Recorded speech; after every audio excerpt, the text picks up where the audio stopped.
नमस्ते, मेरा नाम सौरभ है। आप लल्लन टॉप की यात्रा देख रहे हैं। ये वीडियो उन सभी लोगों के लिए बहुत ज़रूरी है जिनकी राजनीति में और उत्तर प्रदेश की राजनीति में दिलचस्पी है। जो लोग ये समझना चाहते हैं कि बहुजन समाज पार्टी की राजनीति अपने शुरुआती दौर में कैसी थी, मान्यवर कांशीराम ने कैसे आंदोलन शुरू किया, DS4 कैसे बना, बामसेफ कैसे बना, बसपा कैसे बनी, उसके फुट सोल्जर कौन थे, वो कौन नेता थे जिन्होंने इसे मिशनरी भाव से अपनाया। बाद में इनमें से कई नेता बसपा छोड़कर चले गए, तो उनकी क्या कहानी है, उनके क्या अनुभव हैं। कांशीराम जी के साथ काम करने का अनुभव, मायावती जी के साथ काम करने का अनुभव, दलित समाज के बीच राजनीतिक चेतना जगाने का अनुभव, पिछड़े समाज के बीच राजनीतिक चेतना जगाने का अनुभव, और राजनीति उसमें कितना सहायक होती है और कितना कई बार उसमें नुकसान भी करती है मूवमेंट में, क्या ऐसा कुछ है। मैं उरई जालौन का रहने वाला हूँ, लल्लन टॉप के दर्शक जानते हैं। उरई जालौन वो जगह है जहाँ पे बहुजन समाज पार्टी एक पार्टी के तौर पे सबसे पहले मजबूती पाती है। 1989 में जो शुरुआती विधायक जीतते हैं उनमें से एक विधायक उरई जालौन से जीतते हैं। ये सारे जो बड़े नेता हैं, जिनमें से कुछ नेता DS4 के ज़माने में भी चुनाव लड़े, बसपा के भी बनने से पहले, उनमें से कुछ बहुत सीनियर नेता बामसेफ, DS4 और BSP के मूवमेंट के हमारे साथ बैठे हुए हैं। ये उरई शहर का बुद्ध विहार है जहाँ पर हम ये बातचीत रिकॉर्ड कर रहे हैं, और ये मेरे कल्याणकारी बौद्ध विहार है ये। और मैं चाहूँगा कि जेरी जी सबसे पहले कैमरा घुमा के दिखाएं कि यहाँ पे कौन कौन सी विभूतियों की तस्वीरें लगी हुई हैं। क्योंकि बौद्ध विहार है तो जाहिर सी बात है कि भगवान बुद्ध की तस्वीर है, बाबा साहब भीमराव अंबेडकर, उनकी पत्नी की तस्वीर है, और पीछे भी आप देखेंगे तो आपको भगवान बुद्ध के जीवन के कई प्रसंग दिखेंगे। अब मैं जो आज की बातचीत है उनसे आपका परिचय करवा देता हूँ ताकि आगे आपको एक सुविधा रहे बातचीत को समझने में। मैं फिर से कह रहा हूँ कि जिनकी राजनीति को गंभीरता से समझने में दिलचस्पी है, मैं भी अपने आप को उसी में गिनता हूँ, एक राजनीति के विद्यार्थी के तौर पे उनके लिए ये बातचीत बहुत ज़रूरी साबित होगी, ऐसी मुझे उम्मीद है। सबसे पहले आप KP सिंह जी से मिलिए। ये हमारे उरई जालौन के सबसे वरिष्ठ पत्रकारों में से एक हैं। भाई साहब, इन दिनों आप जालौन टाइम्स चला रहे हैं? जालौन टाइम्स चला रहे हैं, लखनऊ से एक पत्रिका प्रकाशित कर रहे हैं। लखनऊ से पत्रिका प्रकाशित कर रहे हैं। और जब मैं ग्रेजुएशन में पढ़ता था तो जिन कुछ लोगों की पत्रकारिता देख के हमको बड़ी प्रेरणा मिलती थी, उनमें से एक हैं। फिर हमारे साथ यहाँ पे मैं थोड़ा आगे आ जाता हूँ, चैन सुख भारती जी हैं। 1989 में बसपा से विधायक बने थे, कोंच की सीट से, यानी बसपा के सबसे पहले विधायकों में से। नमस्ते। नमस्ते। चैन सुख भारती जी उसके बाद 1993 में भी विधायक रहे, मंत्री भी रहे मायावती जी की पहली सरकार में। हमारे साथ बाबू रामाधीन जी हैं। बाबू रामाधीन जी कांशीराम जी के बिल्कुल शुरुआती सहयोगियों में से एक हैं। 84, 89 और 91 में बसपा का चुनाव लड़े, यही बात है ना बाबू जी? उसके बाद फिर बाबू रामाधीन या डॉक्टर रामाधीन, इन्होंने PhD भी की है। देखिए इनकी एक किताब भी है जो मुझे मिली है, लोकतंत्र प्रहरी मान्यवर कांशीराम एक विश्लेषण, डॉक्टर रामाधीन ने ये किताब लिखी है। इसमें ये तस्वीर आपकी ये हैं आप, अरे वाह, ये देखिए, ये 1992 में पंजाब की है ये तस्वीर है। मान्यवर कांशीराम जी मूलतः होशियारपुर पंजाब के रहने वाले। का इलेक्शन एजेंट था मैं। मायावती जी का इलेक्शन है जी, पंजाब में। अच्छा जी, चलिए तो इस सब पे विस्तार से बात करेंगे। फिर अभी फिर बाबू रामाधीन जी उसके बाद बसपा से सपा में चले गए, फिर कांग्रेस में चले गए। अभी सक्रिय राजनीति से दूर है मेरे ख्याल से 12 साल 10-12 साल। चैन सुख भारती जी अभी भी आप राजनीति में? अभी आप बसपा में? बसपा में हैं आप। बसपा सपा कांग्रेस में गए, आप बसपा में रहे। श्रीराम पाल जी हैं। श्रीराम पाल जी 1991, 1993 और 1996 लगातार 3 बार बसपा से कालपी की सीट से विधायक रहे, मंत्री रहे। बिल्कुल जब 93 में सरकार बनी थी मुलायम सिंह यादव के नेतृत्व में सपा बसपा की, तब मंत्री रहे। और उसके बाद जब 96 में सरकार बनी, मेरे ख्याल से 6-6 महीने का प्रयोग हुआ, तब भी मंत्री रहे थे, है ना। तो बसपा के सबसे शुरुआती मंत्रियों में से एक हैं श्रीराम पाल जी। बाद में ये सपा में गए, फिर बसपा में गए, राज्यसभा में बने, और अभी सपा में हैं। तो आप सपा में हैं, आप लोग बसपा में, आप कांग्रेस में गए, और बाकी आप सब लोग भी पुराने कार्यकर्ता हैं, तो आप लोगों के पास भी आएंगे। मैंने बोला, आपने शायद गौर नहीं किया, मैंने कहा चंद्रसुख भारती जी भी जब सरकार बनी 1995 में तब मंत्री रहे। अभी बातचीत चलेगी तब ये सब प्रकरण एक एक करके खुलेंगे। कुछ समय के लिए प्रभारी मुख्यमंत्री रहे। प्रभारी मुख्यमंत्री भी रहे हैं। विदेश गई थी जब बहन जी जब विदेश गई थी तब आप भी को कार्यभार सौंप गए थे। हाँ जी, जी थाईलैंड नहीं गई थी, वो जापान। हाँ। जब 7 दिन के लिए इंचार्ज मुख्यमंत्री बना गई थी। क्या बात है, ये तो हमारे शहर के लिए भी बड़े गर्व की बात है। प्रभारी मतलब सीनियर मोस्ट आप थे, सबसे विश्वस्त थे उस समय। और मैं चेयरमैन भी रहा हूँ माध्यमिक शिक्षा सेवा चयन बोर्ड का। मैंने 25,000 लड़के लगाए हैं उसमें। अच्छा, माध्यमिक माध्यमिक शिक्षा सेवा चयन बोर्ड इलाहाबाद उत्तर प्रदेश। 25,000 लड़के बिना किसी के सिफारिश के, बगैर लोभ लालच के 25,000 लड़के लगाए। हम इंटीग्रेटेड के मास्टर और प्रवक्ता और हाई स्कूल इंटर के प्रिंसिपल। चलिए, सबसे पहले, और ये आत्माराम फौजी जी, आप भी चुनाव लड़े हैं मेरे ख्याल से। 2 बार जिला पंचायत सदस्य रहा हूँ। जिला पंचायत और बाकी लोगों से भी परिचय करेंगे। मेरा पहला सवाल ये है कि आप सब लोग, खासतौर पे जो आप बुजुर्ग लोग हैं, सबसे पहले कैसे किसके कांशीराम जी के संपर्क में आए, कैसे ये पूरा पॉलिटिकल करियर शुरू हुआ, ये बताइए। बिल्कुल शुरुआत से, कब कैसे मिले, क्या हुआ, क्या घटनाएं रहीं? ऐसा है मानवर, श्री शिवराम कुशवाहा उस चुनाव लड़े, उससे क्या नाम मानवर क्षेत्र से, DS4 से, DS4 से 1982 84 में। 84। हाँ जी। तो उस समय मानवर कांसीराम आए हुए थे इधर, उन्हीं के उसी प्रचार प्रसार में। तो तभी से हम लोगों का जो है परिचय रहा। तभी से हम मानवर कांसीराम की जो भावनाओं से, त्याग से, उनका विचार सुन करके हम लोग उसी तो आप क्या काम करते थे उसके पहले? जैसे प्रवक्ता था उसमें, इंटर कॉलेज कुठोन में। कुठौन में आप टीचर थे? जी ठीक।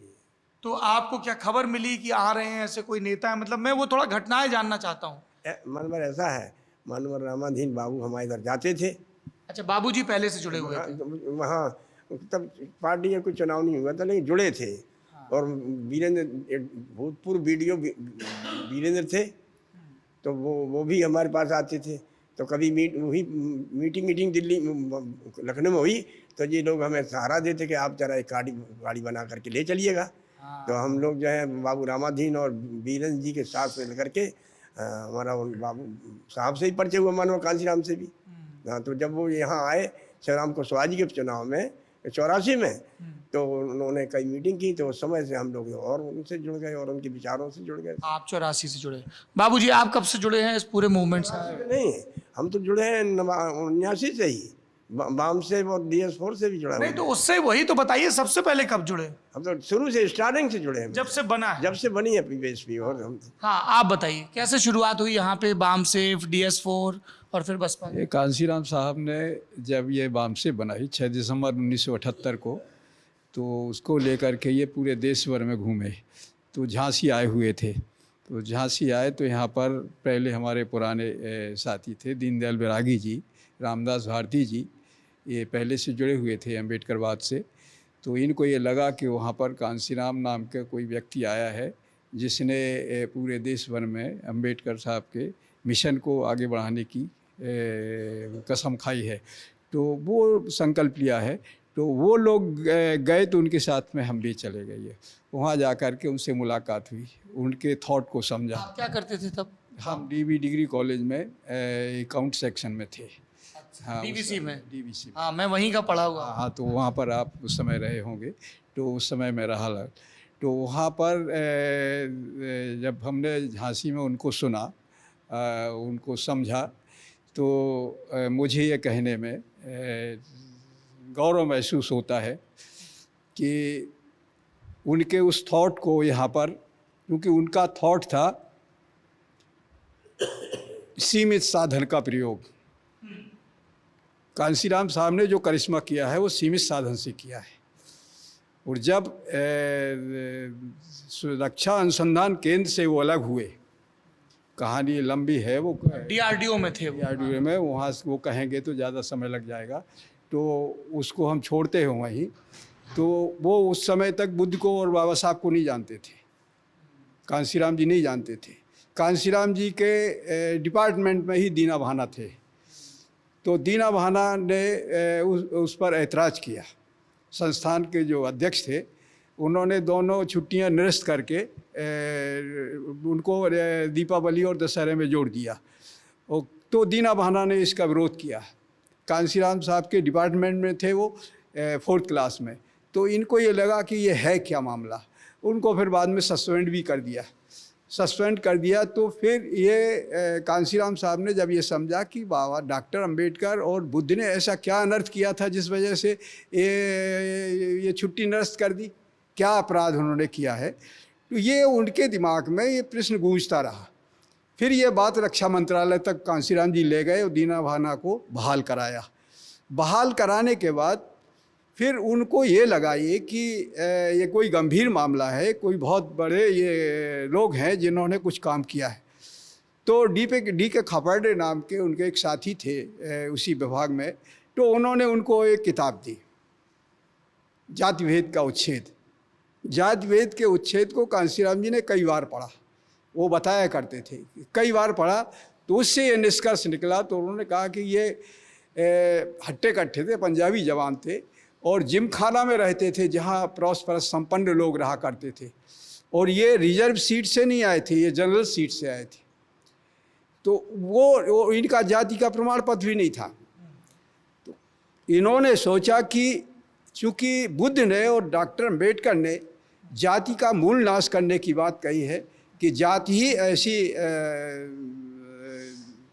ऐसा रोग है इस भारत में कि जिस वजह से ये भारत विभिन्न जातियों में बटा हुआ है और मुट्ठी भर लोग एक बहुत बड़े जन समुदाय को गुलाम बनाए हुए हैं। जो भी आपने सामंत की बात की है, वो कांसीराम जी के दिमाग में आया।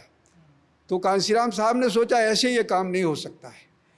तो यहाँ पर एक सोचने की बात है कि जो डॉक्टर अंबेडकर को और बुद्ध को बहुत गहराई से समझते थे, जानते थे, वो सब लोग तो अपने अपनी कुर्सी पर पहुँच गए और कांसीराम साहब को ऐसा जुनून सवार हुआ कि वो निकले वहाँ से और फिर लौट करके कभी भी उस संस्थान में नहीं गए।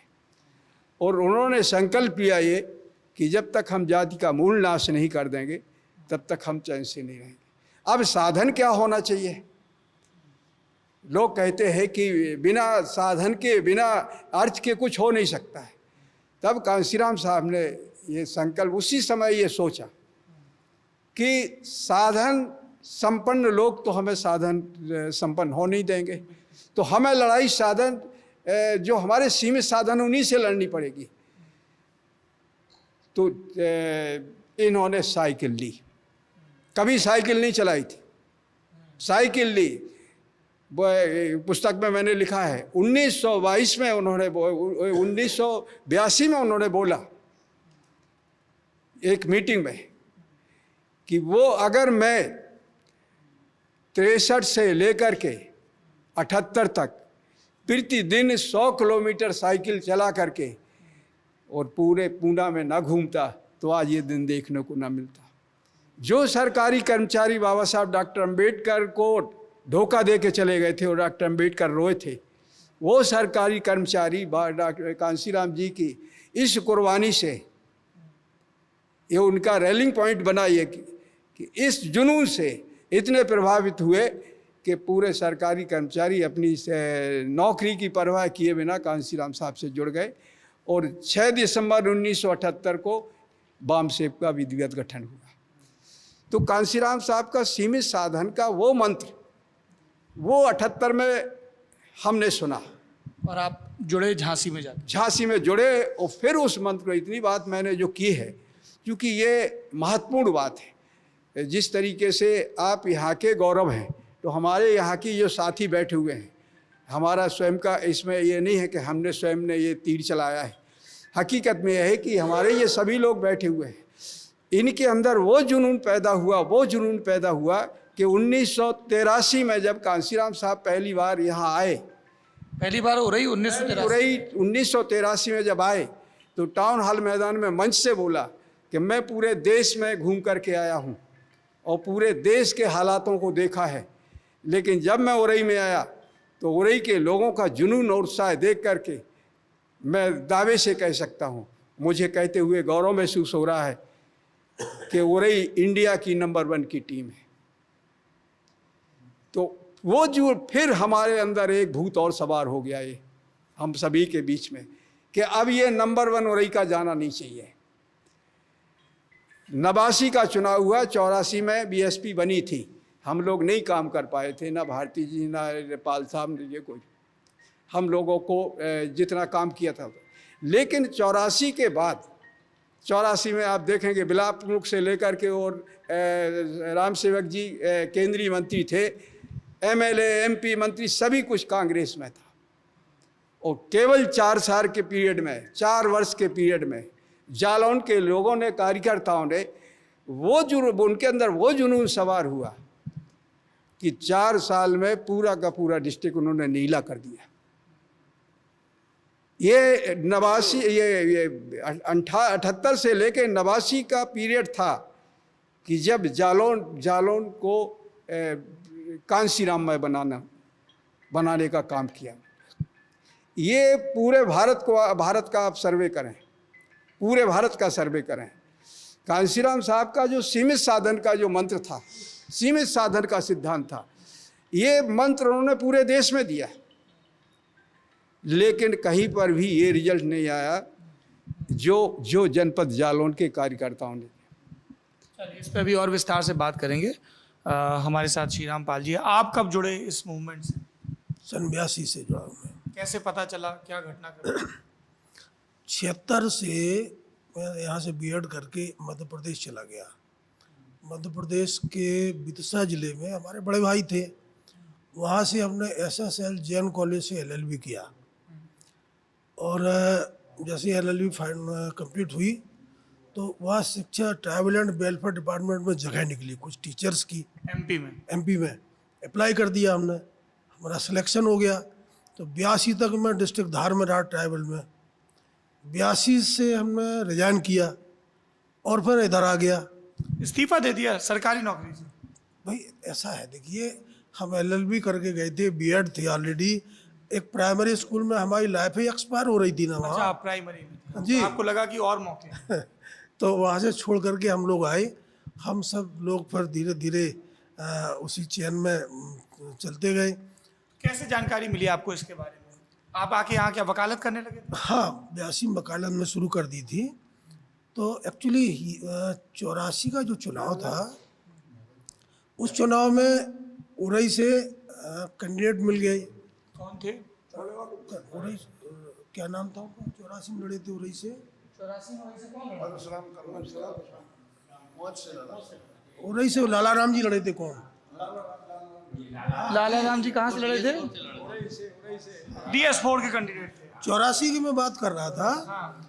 तो माधोगढ़, कोच और उरई से कैंडिडेट हमारे बसपा के तय हो गए। कालपी से हमारे सभी साथी मिल करके, हम बसते भी थे वकालत में, बोले कालपी से आप चुनाव लड़िए। हमने कहा मेरे पास तो कुछ है नहीं, 2 साल वकालत के हुए। बोले आपको क्या करना, आप चुनाव लड़िए। हम लोग बिना तैयारी के ही चुनाव लड़े। तो 84 के चुनाव में चूँकि पहली बार चुनाव लड़ रहे थे, इसके बाद में चुनाव तो सभी का 84 का एक जैसा रहा। फिर 89 का चुनाव था, बद्री सिंह जीते थे उस साल, है ना? तो 89 का चुनाव फिर जैसा बाबूजी ने बताया कि ये जिला फिर वो नीले परचम इस जिले में लहरा गया। और 89 में आप दूसरे नंबर पे रहे थे, अकबर अली जीते थे। नहीं तीनों लोग जीते थे, हम हार गए थे। अच्छा, आप हार गए थे? तीनों जीते? शिवराम कुशवाहा जी भी जीते? पूरे इंडिया में डिस्ट्रिक्ट जालौन था कि जिसने कांसीराम साहब के सीमित, हम लोगों के पास के 4 व्हीलर गाड़ी नहीं थी उस समय, कोई भी पैसे भी कहीं नहीं थे, बिल्कुल ऐसा मस्ती के साथ ले लिए। जब काउंटिंग हुई तो सिंह साहब वो थे, द्विवेदी जी, रामकृष्ण द्विवेदी थे, डीएम शायद ये। तो वो ये कह रहे थे कि ये बूथ कैप्चरिंग हो रही है। हंस के बोल रहे थे कि ये तो बूथ कैप्चरिंग से कैसे हो रही है। तो उस समय 89 में बहुजन समाज पार्टी इतनी सशक्त हो गई थी, जिले की 4 में से 3 सीटें 89 में जीती। और लोक सारथी में हमने सर्वे प्रकाशित, दैनिक लोक सारथी अखबार, तब आप उसके संपादक थे। पालक थे। 4 सीटें बहुजन समाज पार्टी जीत रही थी। पाल साहब बूथ कैप्चरिंग की वजह से हारे थे। हमारा आकलन बिल्कुल सही था। लोग उस समय में पागल कह रहे थे, क्योंकि पूरे देश में एक भी सीट नहीं मिली थी बसपा को। उसके पहले बसपा का कोई नाम नहीं जानता था, और बसपा का वोट इतना शांत था कि वो मुखर तो रहता नहीं थे, तो पता ही उनकी उपस्थिति भी लोग नहीं गिनते थे। जैसे पाल साहब की बिरादरी का लोग वोट ही नहीं गिनते थे कि इनकी बिरादरी का भी वोट हो सकता है। कुशवाहा जी थे तो कुशवाहा जी का बिरादरी का वोट ही नहीं गिना जाता था। तो एक्चुअली चारों सीटें जीत रही थी, हमने प्रकाशित किया था। चौथी सीट में हमारा आकलन इसलिए विफल हुआ क्योंकि वहाँ बूथ कैप्चरिंग की वजह से पाल साहब हारे थे। बूथ कैप्चरिंग हुई थी आपके नवासी के चुनाव? जी। किसने की थी? अब ये कहने की जरूरत ही नहीं है क्या? इसलिए आप नहीं बोल रहे हैं कि अब आप खुद सपा में हैं और चौधरी शंकर सिंह सपा के बड़ा नेता रहे? ना ये नहीं, ऐसा नहीं, ऐसा कुछ नहीं है। आप सपा में इसलिए नहीं बोल रहे? नहीं, ऐसा कुछ नहीं। तब जनता दल थी? देखो क्वेश्चन आप तो प्रारंभ नहीं, तब नवासी में जनता दल था।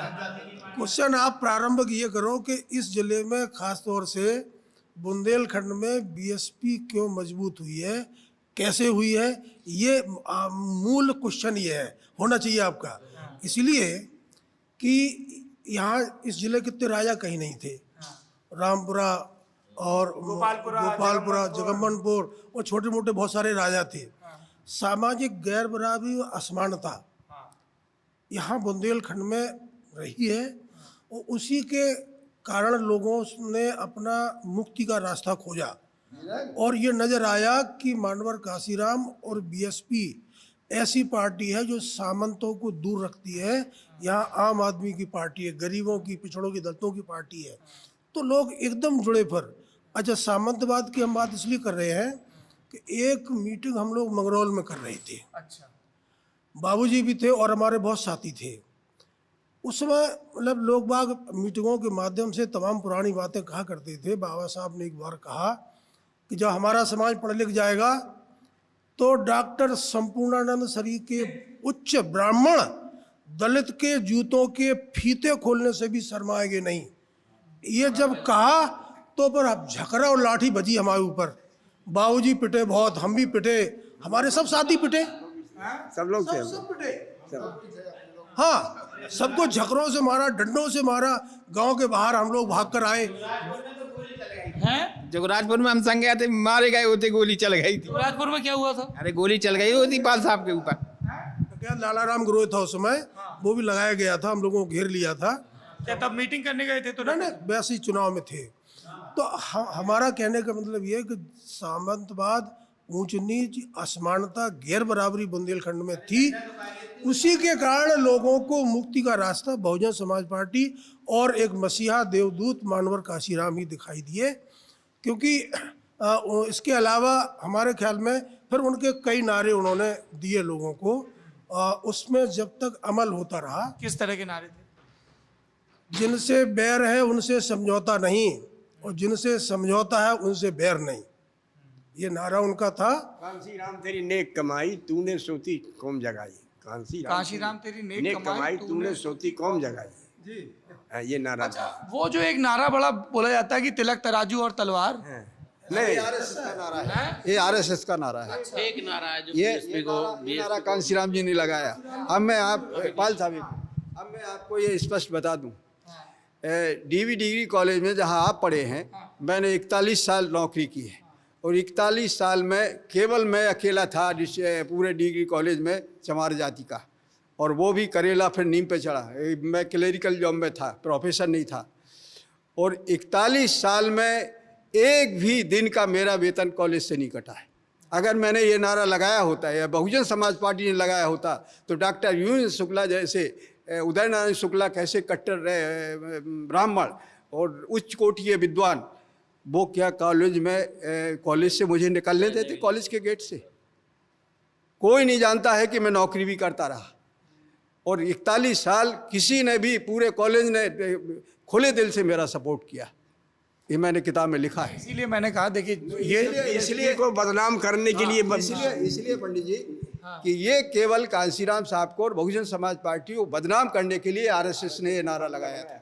आरएसएस, हाँ बिल्कुल सही बात है भाई। ये दो नारे बहुत बताए जाते हैं कि साहब कि ठाकुर ब्राह्मण बनिया वाला और तिलक तराजू और तलवार। कभी नहीं लगाया काशीराम जी ने ना। है ये था। अरे साहब, हम तिलक तराजू का ये मतलब है, तिलक तराजू इनसे रहो सदा होशियार, इनसे तिलक लगाए हैं इससे होशियार रहो। तो तराजू थी झोंक के लिए है और बनिया था इसकी झोंकई में। तो इन्हों तीनों से बहस नहीं करना, इनकी उपाक्षा देखो जैसे चीता दबक जाता था, ऐसे साहब ने बताया था। है क्या नाम है आपका? अच्छा साहब जी, अच्छा जी नाम है साहब चंद्रेश राम मोहम्मदाबाद के राम, रहने वाले मोहम्मदाबाद के। तो ये था साहब नारा, ये नहीं था कि मारो जूता इनके। इनसे होशियार रहो, इनसे रहो सदा होशियार। ये तो वैसे प्रवचन में भाषण में हम लोग कहते थे कि इनसे होशियार रहो, ये तो पूरे दलित समाज को शूद्रों को कुचला है, इन्होंने हक मारा है। इस बोलते थे काफ़ी ऐसी चीज़ें हम लोग सब बोलते थे, लेकिन ये किसी गाली गलौज वाली बात हम लोगों ने कभी नहीं सोची, कभी नहीं कभी। अच्छा ये पीछे उन्होंने कहा 3 चीजों से। आपका नाम आत्माराम फौजी जी। जी मनी, मीडिया और माफिया, 3 चीजों से होशियार रहने के लिए काशीराम साहब ने बात की। और तीसरा नारा जो सबसे फेमस हुआ था कि जिसकी जितनी भागीदारी उसकी उतनी हिस्सेदारी, ये नारा बैकवर्ड के लिए बड़ा सूटेबल हुआ, जिसकी वजह से बैकवर्ड बड़े पैमाने पर बहुजन समाज पार्टी के साथ जुड़ा, क्योंकि उनकी हिस्सेदारी बैकवर्ड की, तो हम लोगों का तो एससी का तो रिजर्वेशन था, लेकिन बैकवर्ड का उस समय रिजर्वेशन नहीं था। तो बैकवर्ड को ले लग रहा था कि बैकवर्ड को कहीं कुछ मिल ही नहीं रहा है, तो इस नारे की वजह से 52% बैकवर्ड इंडिया में, इनको कुछ मिल नहीं रहा है। तो बीएसपी में पूरी ट्रेनिंग प्राप्त करके बैकवर्ड के लोग नेता काफ़ी बने। हाँ अच्छा, और जो सबसे बड़ी बात ये थी कि कांग्रेस के टाइम में और उसके पहले ये तमाम गरीब लोगों को कुछ शराब में, पैसे में, तोड़िया में, साड़ी में ये वोट खरीदा जाता था। मानवर कांशीराम साहब ने कहा था हमें ना बिकने वाला समाज बनाना है, हमें ना बिकने वाला समाज बनाना है। तो निश्चित रूप से ना बिकने वाला समाज तो तैयार हो गया, लेकिन उनको ये पता नहीं था कि समाज को बेचने वाले नेता भी तैयार हो जाएंगे। उनके ज़माने में या उनके ध्यान में ये बात नहीं थी कि समाज को नोटों के बल पर टिकट के रूप में बेचने वाले नेता तैयार हो जाएंगे, ये उनको पता नहीं था। केवल समाज आज भी ना बिकने वाला है, आज भी समाज अपने उसूलों पर है, बाबा साहब के सिद्धांतों पर, मानवर के रास्ते पर चल रहा है। लेकिन जब ये बेचने वाले नेता तैयार हो गए तो फिर जो लोग बैकवर्ड के थे, एससी के थे, बीसी की थे, वो जिनकी सामर्थ्य नहीं थी उस पूर्ति के लिए। मैं उसी सवाल पे आ जाता हूं कि एक 1989 का दौर जब बसपा के शुरुआत हो गई। हाँ भाई साहब, लोगों की स्मरण में ये बात नहीं आ रही कि 1983 में जब DS4 थी तो DS4 से शिवराम कुशवाहा जी को उपचुनाव में, माधोगढ़ के उपचुनाव में टिकट दिया गया। उस समय भी पूरी तरह से बूथ कैप्चरिंग का चुनाव था, हम दैनिक कर्म प्रकाश में थे, उसको कवर कर रहे थे। तो 1983 में शिवराम कुशवाहा ही जीत गए होते, कांग्रेस के कैंडिडेट ने भी बूथ कैप्चरिंग की और जो दलित मजदूर किसान पार्टी का कैंडिडेट था उसने भी बूथ कैप्चरिंग की। तो 84 में इसलिए बुरी गत हुई बसपा की कि वो इंदिरा गांधी की हत्या की बात का चुनाव था, सहानुभूति लहर का चुनाव था। लेकिन बुंदेलखंड में मजबूत स्थिति की 86 के फिर उपचुनाव में हमने देखा, जब राठ का उपचुनाव हुआ तो राठ में हमने फिर देखा कि बसपा इतनी मजबूत थी कि राठ का चुनाव अगर निष्पक्ष हो जाता, वीर बहादुर सिंह जी जब मुख्यमंत्री थे, तो 86 में फिर बीएसपी जीतती। आइए बैठिए। आप गयादीन अनुरागी जी हैं, आइए बैठिए, विराजें। हाँ, ये एक और बुंदेलखंड के कद्दावर नेता हैं। आप बसपा प्रोडक्ट, अभी किस पार्टी में हैं आप? समाजवादी पार्टी। अभी समाजवादी पार्टी में। तो हम आप बिल्कुल सही मौके पे आए हैं। गयादीन जी क्या कांग्रेस छोड़ के? कांग्रेस में थे ना पहले कांग्रेस में थे। हाँ, तो थोड़ा मुझे ये बता दीजिए कि भाई साहब कब कब विधायक रहे? आप कब लड़े थे पहली बार चुनाव? पहली बार लड़ा था 89 में, 89 में। राठ की सीट से? बहुजन समाज पार्टी से और मऊरानीपुर से। मऊरानीपुर से लड़े थे। अच्छा, फिर उसके बाद? 91 में मऊरानीपुर से लड़े। जीते कब थे? 2012 में कांग्रेस पार्टी से। जीते कांग्रेस से, पहले बसपा से लड़े थे। जिसको अच्छा, तो मेरा सवाल एक्चुअली अगला यही था कि आप सब लोग शुरुआती दौर में बसपा से जुड़े रहे, सब फाउंडिंग मेंबर हैं आप लोग, है ना? बाबूजी के, बाबू रामाधीन जी के नेतृत्व में। बाबूजी चले गए सपा में और फिर कांग्रेस में। चैन सुख जी ने कहा मैं बसपा के साथ बना रहा। हाँ, वही मैं जानना चाह रहा हूँ, क्या परिस्थितियां हुई जो आप लोगों को बसपा छोड़नी पड़ी? ये 1993 में गठबंधन हुआ सपा बसपा का। सपा बसपा का। और गठबंधन से झांसी से लेकर के और बनारस तक 68 जीते और पाए 67। पाल साहब जो बात कर रहे हैं, पश्चिमी बेल्ट से 108 सीटों में से एक भी सीट नहीं जीती, जहाँ की प्रभारी बहन जी थी। और गठबंधन था, गठबंधन में भी एक भी सीट नहीं जीती। आप चुनाव आयोग का रिजल्ट उठा के देख लें। वो आग की किरकिरी बना रामाधीन का, की किरकिरी बना। रामाधीन। आप प्रभारी थे यहाँ के? हम फिर यहाँ के बाद कांसीराम साहब जब चुनाव लड़े उधर इटावा से 91 का, तो वो उसके इलेक्शन एजेंट हम थे। वो कांसीराम साहब जीते और बहन जी बुलंदशहर से उनको कल्याण सिंह जी की सरकार ने उनको जेल में डाल दिया। यहाँ बात विरोध की नहीं हो रही है, बात इसकी हो रही है कि ये सब आप जब पूछ रहे हैं बार बार, कि मैं 2-3 बार सुन चुका आपकी बात कि आप निकल गए, तो इसका समाधान करना नहीं, मैं वही जानना चाहता हूँ। तो वो आपको क्या परिस्थिति जानना चाहिए वो ये। बताइए। तो वो जो उधर मैं गया, तो वहाँ जब कांसीराम साहब वहाँ से जीत गए, इसके बाद उन्होंने अपना हमें वो चुनाव क्षेत्र का रिप्रेजेंटेटिव भी प्रतिनिधि बना दिया इटावा का। पूरा पावर दे दिया आपने उसका, और अपना वो काम करते रहे। उसी ने गठबंधन कराया। अब वो विस्तार से जाएंगे, उसमें देर लग जाएगी। प्लीज बता दीजिए, मेरे पास समय है, मैं आप लोगों से ज्ञान लेने ही आया। तो आप सुन लीजिएगा। वो वहाँ से चुनाव जब कांसीराम साहब जीते, तो मुलायम सिंह जी और कांसीराम जी के पूरे चुनाव में, चूँकि मैंने क्षेत्र तैयार किया और वो उधर पूरा का पूरा देखा सब आँखों से, और उनका इलेक्शन एजेंट होने के नाते सारी गतिविधियाँ भी हमें मालूम होती थी। तो जब कांसीराम साहब वहाँ से लड़ रहे थे चुनाव, तैयारी करने के लिए हम आए हुए थे, इधर हमारे साथी थे, तो हम लोगों ने मिल करके, रात को ये चर्चा हम लोग कर रहे थे ये, तो हम लोगों ने मिल करके ये तय किया कि जब तक यहाँ हकीकत में बहुजन नहीं होता है, बहुजन का नारा लगाने से क्या हो रहा है। बहुजन का नारा तो जब ही सार्थक होगा जब ये मेजॉरिटी होगी। तो यादव से हम नफरत करें, लोधी से नफरत करें, कुर्मी से नफरत करें, सारी जातियों से नफरत करें, तो अकेले क्या चमार से थोड़ी बहुजन बना जाता है। तो ये शुरू हो गया था। तो जब हमने मुलायम सिंह साहब कांसीराम जी को नज़दीक करने की कोशिश की, तो वो 3 में गठबंधन हो गया। 93 में गठबंधन हुआ। गठबंधन होने के बाद क्या बातचीत, शुरुआती दौर में बातचीत कहाँ हुई? कोई बातचीत नहीं हुई थी। गठबंधन के पहले ही चुनाव में यादव लोग, हम लोगों ने ये बात की कि आपको सामंतों ने मुलायम सिंह जी को नीचे कर दिया, क्योंकि ये समर्थन वापस ले लिया था। मुलायम सिंह जी को नीचे कर दिया, तो क्या समझ रहे हो कि दोस्ती उनसे करने से आपकी बात बनेगी या कांसीराम साहब से बनेगी बात? वो जो मुलायम सिंह जी के खास लोग थे, हम लोगों को मौका था 6-7 महीने का, उनको कन्वेंस किया। वो ले नहीं, आपकी बात बेटा सही है, वो सीनियर थे, हम उस समय उम्र हमारी कम थी, आपकी बात सही है, होना चाहिए। तो होना चाहिए तो कैसे होगी? हमने कांसीराम साहब यहाँ से हम चुनाव अगर लड़ाएँ, वो इधर से लड़ें, तो आप लोगों को सपोर्ट करना चाहिए, दोस्ती हो जाएगी। वो क्षेत्र है इटावा जहाँ बूथ कैप्चरिंग की वजह से वहाँ का निरस्त हुआ था चुनाव। तो ये अब चंद्रशेखर जी राष्ट्रीय अध्यक्ष थे सचपा के, और ये मुलायम सिंह जी प्रदेश अध्यक्ष थे।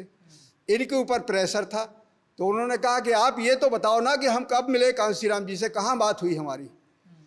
पूरे चुनाव भर कांसीराम जी और मुलायम सिंह जी नहीं मिले, लेकिन कांसीराम जी और मुलायम सिंह के लोग मिल गए। लोगों के मिलने से राम सिंह साक्य के खड़े होने पर भी केवल उनको 88,000 वोट मिला, जबकि पूरा गढ़ था, और कांसीराम साहब को 1.5 लाख वोट मिला। तो ये 1.5 लाख वोट मिलना ही ये बता रहा था कि कांसीराम साहब और मुलायम सिंह दोस्त बने। ये मिस्री की तरह अंदर ये मज़ा आ रहा था, यादव लोगों को मज़ा आ रहा था और मुलायम सिंह जी को मज़ा आ रहा था। अगर मुलायम सिंह जी को मज़ा नहीं आ रहा था तो क्या आप जान सकते हो कि कार्यकर्ता उनका जा सकता था? नहीं जा सकता था। वो जीते वहाँ से, और जीतने के बाद फिर ये समाजवादी पार्टी बनी और गठबंधन हुआ दोनों का। किताब में वो पैक्ट है, कि क्या नहीं, ओरिजिनल पैक्ट मेरे पास है, हम ही ने दस्तखत कराए थे दोनों लोगों के ये। तो ये हाँ, जो उस समय ये इसमें है किताब में पूरा का पूरा, उसमें मैंने दिया है। तो वो चीज़ देख लेना आप, देख। तो वो वहाँ गठबंधन हुआ। गठबंधन होने के बाद ये जो 67 विधायक हैं इस बेल्ट के, और वहाँ 0। नहीं, मैं ये जानना चाह रहा हूँ तो बाबूजी, वो चीज़ बताते हैं आप। सवाल में ये हाँ, कि सब 1993 में जब गठबंधन हुआ, तब क्या मायावती जी पश्चिमी उत्तर प्रदेश की प्रभारी थी? प्रभारी थी। और अभी पूर्वी बताया का ना। कौन था, बुंदेलखंड का कौन था? ये इधर से बुंदेलखंड से हम सभी प्रभारी थे पूरे के पूरे। ये उसमें हमने पहले बता दिया है कि जो 83 में कांसीराम साहब ने बोला है, तो कोई एक आदमी का करिश्मा नहीं था, ये संपूर्ण लोगों का था। ये हमारे ये अनुराग जी वगैरह, ये सभी लोग, हम लोग साथ में थे ये, और सभी लोग साथ में। उस समय तक कोई विवाद नहीं था। 94 में मैं आपको दूंगा नहीं ना, इसकी फोटो कॉपी आप करेंगे। मैं खबासपुर जा कर के मैं इसको लाया था। कांसीराम साहब की माँ से, माँ जिंदा थी। 94 की तारीख आप पढ़ लें, 10/12/94 को ये लेटर लिखा गया कि आप लोग ना कांसीराम से मिलेंगे, और ना बहुजन समाज पार्टी के लोगों से मिलेंगे, ना कोई काम करेंगे, आप अपनी रोजी रोटी के लिए काम करें। ये किसने लेटर लिखा था? ये लेटर लिखा था मायावती जी ने कांसीराम जी के लेटर पैड पर। परिवार रिश्तेदारों के लिए आवश्यक सूचना को ये सूचना दी जाती है कि इनको बसपा में कार्य नहीं करना है, और लोगों को अपने घर पे ना ही बुलाना है। साथ ही लोगों के लिए ना ही चाय खाने का प्रबंध करना है। इन्हें केवल मेहनत के साथ कर्म करना चाहिए, अच्छी रोटी कमाने के बारे में सोचना चाहिए, जिससे इनका घर और चलता रहे। कुमारी मायावती, केयर ऑफ श्री कांशीराम जी। ये सलाह कांसीराम जी की माँ को दे रही हैं ये, तो अपने माँ बाप को, अपने भाइयों को भी तो देना चाहिए थी। उनके वहाँ से ये जब ये बात हुई, आपके पास भी हाँ आप बोलना। तो यहाँ से जब ये हुआ, ये सब तो हमारे नाम का एक 11,755 नंबर का खाता, एक वो नंबर का खाता खोला फर्जी, क्योंकि किसी भी को गिराना है जड़ काट दो, पेड़ गिर जाएगा। ये 93 के चुनाव के बाद, ये 93 के चुनाव के बाद अब ये घटना घटित हो रही है। तो 94 में विधायक थे तब? नहीं, आप लोग विधायक थे। आप लोग विधायक थे। तो मैं कांसीराम साहब का वो प्रतिनिधि था।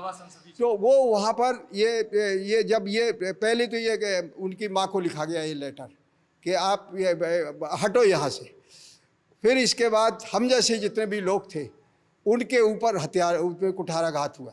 हमारे नंबर खाता फर्जी खोला गया, उसमें 6 लाख रुपए जमा किए कि हमने कॉलेज से गमन किया है, जहाँ आप लोग पढ़ते थे।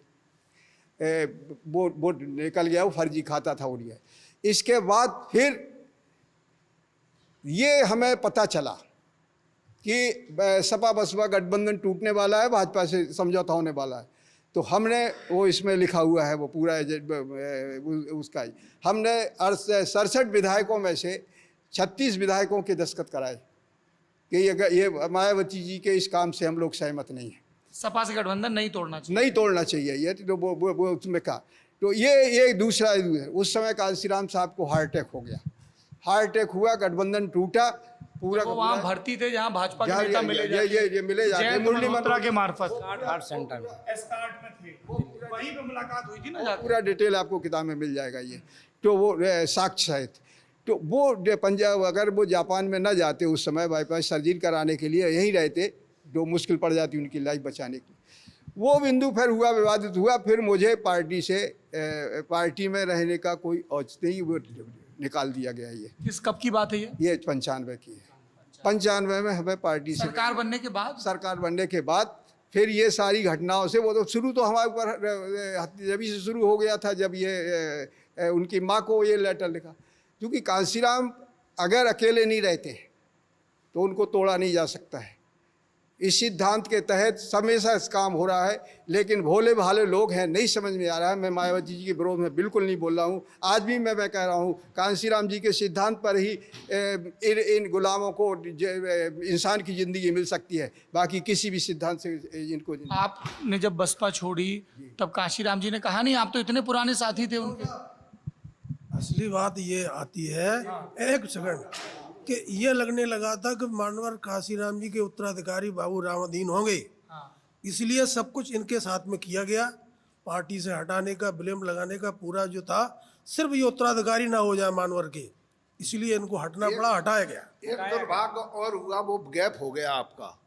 89 में जब विधानसभा का चुनाव हुआ तो लोकसभा का भी चुनाव था। लोकसभा से बाबू रामाधीन जी लड़ रहे थे, 5 सीटें थी यहाँ पर, भोगनीपुर गरौठा और 4 सीटें जिला जालौन की। हम 3 सीटें जीत रहे विधायकी में, लोकसभा हार रहे। हाँ, इसकी क्या वजह रही? आप विधानसभा में 3 सीटें जीते, माधोगढ़ से शिवराम कुशवाहा जी, कालपी छोड़ के उरई से अकबर अली जी, और कोंच से चैन सुख भारती जी, आप है ना, हाँ यही जीते थे। 3 विधायक आप जीते, 5 टोटल विधानसभा हैं। कालपी में भी आप थोड़े ही वोट से पीछे रहे, और एक गरौठा की सीट थी। लोकसभा में फिर बाबूजी रामसेवक भाटिया से कैसे हार गए? क्या वजह रही? देखो ये बात साफ है, ये क्योंकि ये नहीं है कि भारत, ये आप कहाँ हैं, आप कहाँ हैं। झांसी टेबल पॉलिटिक्स होती रही, बगल में जिला है, और गरौठा क्षेत्र झांसी में आता है। क्या टेबल पॉलिटिक्स हुई? टेबल पॉलिटिक्स ये होती है कि झांसी के लोग कांशीराम जी के सिद्धांतों पर चलने के लिए तैयार नहीं थे, पसीना बहाने के लिए तैयार नहीं थे। यहाँ उरई के गयादीन जी बैठे हुए हैं, ये तो पसीना बहा रहे थे। गयादीन जी खूब बैठे रहे, लेकिन आप रिजल्ट उठा के देखो, रिजल्ट उठा के देखो कि 89 में यहाँ 3 सीटें जीत रहे, पार्लियामेंट में हम 10-12 हज़ार वोट से हार रहे हैं। क्या कारण है कि झांसी में कोई भी नहीं जीत पा रहा है, न गठबंधन के समय पे जीत पा रहा है, न 89 में जीत पा रहा है। केवल इस वजह से नहीं कि अकेले गयादीन अनुरागी जी तो राठ के रहने वाले हैं, ये झांसी के रहने वाले नहीं हैं, हमीरपुर के रहने वाले हैं। तो ऐसी स्थिति में, हाँ ऐसी स्थिति में गरौठा में बहुजन समाज पार्टी क्या है, बहुजन समाज पार्टी क्या है, कोई बताने ही नहीं गया। गरौठा में जहाँ हमारे प्रतिद्वंदी को मिले 60,000 वोट, वहाँ रामाधीन को केवल 19,000 वोट मिला। रामसेवक भाटिया को 60,000 वोट मिला हमें। वही मार्जिन गड़बड़, वो मार्जिन गड़बड़ हो गया। यहाँ हम कहें कि भारती जी इन्होंने गद्दारी, बिल्कुल गलत बात। हम अब 74 साल के हो रहे हैं, हम इस तरीके की गलत अभिव्यक्ति नहीं करें। जी बताइए चैनसुख जी, क्या कहना? एक तो पॉइंट वो भी है जो बता के अभी जाएंगे विस्तार से। वो पॉइंट है कि उनको मायावती जी ये लगा कि जी कहीं थे नजदीक है मानव का। एक तो ये भी बिंदु हो सकता है, लेकिन एक बिंदु और ये हो रहा है, जब ये मंत्री कब बने थे, राज्य आप 1993 में बने थे मुलायम सिंह यादव जी की सरकार। तो मनवर ऐसा हुआ कि उस समय जो है जब मंत्री बने थे समाज कल्याण राज्य मंत्री बने थे श्री रामपाल जी। हाँ, और वो क्या बने थे? राज बहादुर ने तोड़ फोड़ करी थी भाई। आएंगे आपके पास आएंगे। हाँ, बहुत मानवर ऐसा है। राज बहादुर जी कैबिनेट मंत्री बनाया गया। राज बहादुर पटेल नहीं, पटेल नहीं, अच्छा तो जंग बहादुर पटेल थे। अच्छा, राज बहादुर जो सबसे पहले गए थे बसपा छोड़ के। तो मानवर ऐसा हुआ, प्रदेश अध्यक्ष भी थे राज बहादुर जी, बसपा छोड़ने वाले पहले व्यक्ति वही थे बड़े नेताओं। मानवर वो तो एक बिंदु वो हो गया छोड़ने का इनका। दूसरा बिंदु ये भी है, ये राज बहादुर जी समाज कल्याण मंत्री थे, तो आप उनके मुख्य आदमी थे बाबूजी। और जब वो गिर गई सरकार कराने वाली, तो फिर वो राज बहादुर जी ने सपा ज्वाइन कर ली। सपा ज्वाइन कर उसमें ये भी चले गए, बाबूजी भी चले गए। कुछ कारण तो अपने भी होते, ऐसा नहीं कि केवल मायावती का गलती। चले नहीं गए, निकाले नहीं चले गए, नहीं चले गए, हमें पता है, हम तो रहे संग में। ये लोग वहाँ मौके पे थे लखनऊ में। सच्चाई हम बता रहे हैं आपको, हम फौजी हैं, सच बोलते हैं। जिस समय जंग बहादुर पटेल से लेकर के नंदलाल पटेल, राम लखन वर्मा, राम सुमुज पासी, जय राम जय, बाबू रामाधीन, राज बहादुर सब निकाल दिए गए, तब बहुजन समाज दल बना और रविंद्रालय में इसकी मीटिंग हुई और उसके राष्ट्रीय अध्यक्ष वो पटेल साहब क्या जंग बहादुर पटेल इसके राष्ट्रीय अध्यक्ष बने। आप प्रदेश अध्यक्ष थे, वो राष्ट्रीय अध्यक्ष, आप मंडल अध्यक्ष थे जी। तो उस समय बहुजन समाज दल बना था। इसके बाद फिर दूसरी पार्टियों में जाना आना हुआ है, उससे पहले बहुजन समाज दल बना। आप ये कह रहे हैं कि ये जो टूट हुई ये सपा से अलग होने या ना होने को लेके, आपका क्या मत है? बाबूजी की बात तो हमने सुन ली, क्या हुआ था 95 में? ऐसा है ना, 95 में तो 95 में तो बाबूजी साधारण जो है जो मैंने बताया ना कि राज बहादुर जी जो है कैबिनेट मंत्री थे, तो इनका बड़ा मतलब हितैषी थे एक दूसरे के। जब वो हट गए, जब जो हट गए तो आप भी संग चले गए, करना पहला पॉइंट ये भी बिंदु है कि हटे क्यों? अरे फौजी साहब आएंगे थोड़ा धैर्य। अरे ऐसे नहीं, ऐसे मैं आऊंगा आपके पास। अरे फौजी साहब ऐसे बात नहीं हो पाएगी, हम लोग कौन सा टीवी डिबेट में बैठे हैं, हम आपको ही सुनने आए हैं एक एक करके। हटे क्यों? एक बात सुनिए मानवर, ऐसा है कि कैसे अलग अलग हुआ बीएसपी का और सपा का गठबंधन। पेपर में निकलता था कांसीराम गर्म होकर आए, अटैची भर के ठंडे होके चले गए। ये पेपर में निकलता था। कांसीराम गुस्से में आए और अटैची भर के चले गए शाम को। अच्छा, उसी पीरियड में क्या हुआ कि एक यादव जी थे कानपुर देहात के, मतलब इलेक्ट्रिक से बिजली से मर गए थे। उनकी पत्नी जो है यहाँ चुनाव लड़ी थी। मानवर मुलायम सिंह ने उन्हें बुलाया था प्रचार के लिए। तो दूसरी बात ये थी कि उसी पीरियड जो गए थे छाते में करंट उतर आया था। हाँ, छाते में विधायक जी मर गए थे। उनकी पत्नी लड़ रही थी, जसवंत सिंह नाम का, लमसरगढ़ स्टेट गैस सड़क की बात है ये। मैं भी वहाँ पर था। तो फिर हुआ क्या वहाँ कि मानव कांसीराम कहा कि तुमने एक तो पिछले भर की महिला को तुमने कैचअप रखा, वहाँ पर ब्लॉक है ना लखनऊ में, वहाँ लड़ रही थी ब्लॉक का कि तुम पिछली बार कोई ऐसी तैसी कर रहे हो भाई। इधर तुम कहते हो ब्लॉक गर्म होके आए और अटैची भर के ठंडे होके चले गए कि नहीं साहब। मैं नहीं कहता हूँ, तो पत्रकार भी आप लोग ऐसे बैठे थे मानो कांसीराम का, तो आप ऐसा करिए, यहीं आप इसको बताइए, पत्रकारों के सामने कहिए मैंने ऐसे नहीं लिखवाया। कांसीराम मुलायम सिंह जी बोले मैं नहीं कहूँगा भाई, ये यहाँ सबके सामने कमरे में चलो तो मैं कह दूँगा इसकी मानी सत्य है कि तुम निकलवा रहे हो भाई।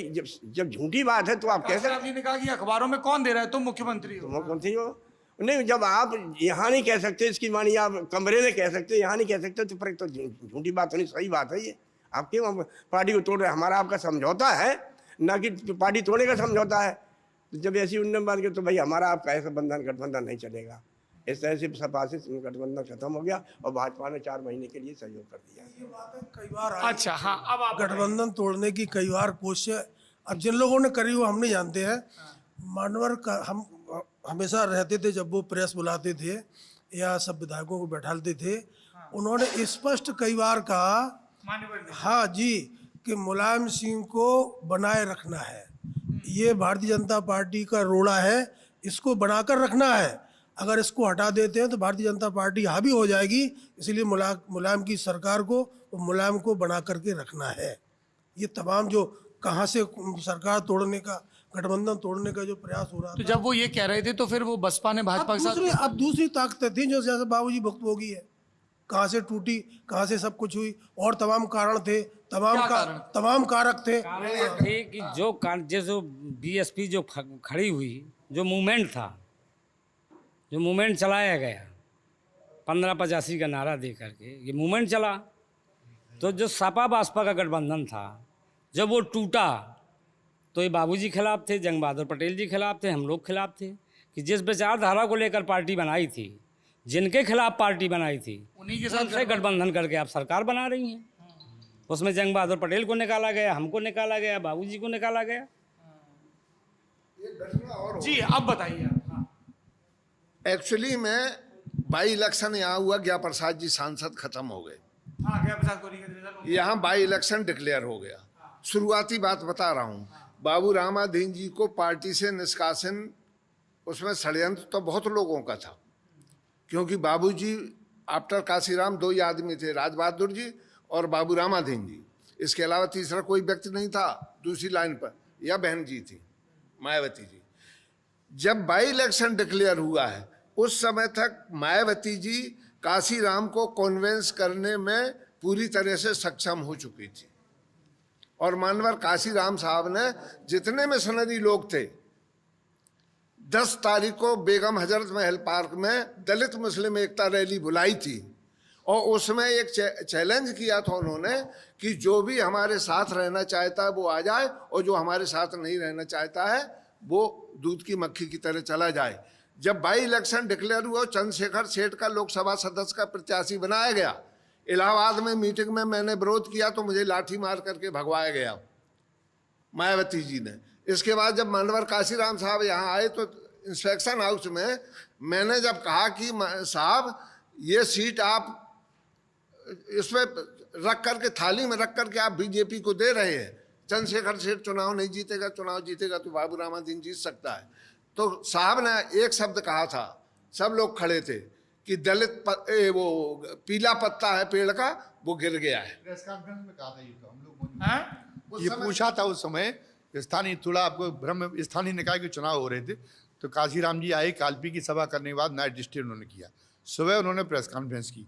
प्रेस कॉन्फ्रेंस में ये पूछा गया कि रामाधीन जी आपके इतने पुराने कार्यकर्ता थे तो उन्हें क्यों हटा दिया, तो उन्होंने ये कोई आरोप नहीं लगाया, उन्होंने कहा कि बसंत ही नहीं आएगा जब तक पतझड़ नहीं होगा, इसलिए हटाना पड़ा, ये उन्होंने। और दूसरी मज़ेदार बात ये थी, गठबंधन टूट चुका था, लेकिन जब उनसे सवाल पूछा गया कि क्या आपने गठबंधन इसलिए तोड़ा क्योंकि दलित उत्पीड़न बहुत बढ़ रहे थे, आप आरोप लगाते थे मुलायम सिंह पर, तो अकेले थे वो, उनके साथ में बहन जी नहीं थी, तो हवा में बड़ा परिवर्तन उनकी बातों में आ गया।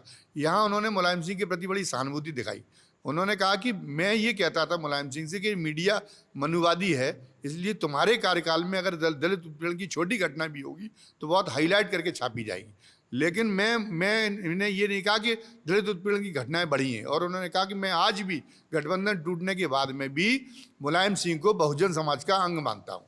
ये यहाँ की हो रही की 95 की बात, ये 95 की बात है। तो आपने कहा कि ये बात तो उन्होंने कहा पीला पत्ता टूट गया। हाँ, तो मैंने उस समय ही मैंने कह दिया था, मानवर काशीराम साहब से कह दिया था कि बहुजन समाज पार्टी का जिला जालौन में अब बहुत बुरी स्थिति आने वाली है, क्योंकि फाउंडर जितने मैं तो आज भी बीएसपी में हूँ, मैं कहीं नहीं गया, लेकिन जो स्थिति आज हो गई है बहुजन समाज पार्टी की, थोड़ा सा कष्ट होता है।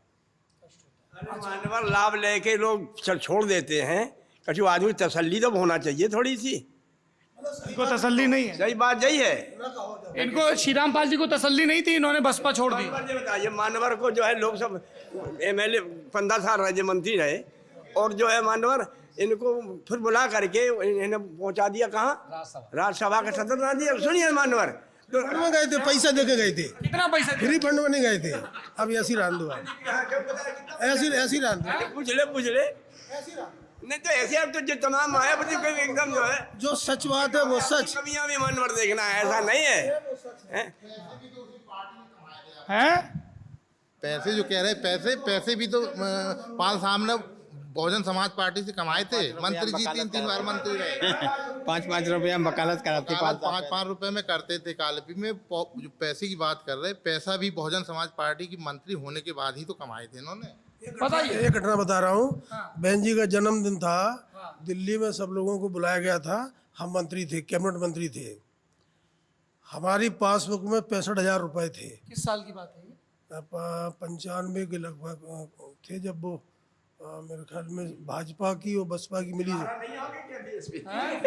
दोबारा नहीं आएंगे, सोच के बोले। मानवर कौन सा काम है जो बिना पैसे से चलता है, बताइए आप, कौन सा ऐसा काम है जो बिना पैसे चलता है? पूरी बात सुन रहे हैं। मैंने मंत्री रहते हुए एक नया पैसा भी किसी से नहीं लिया है।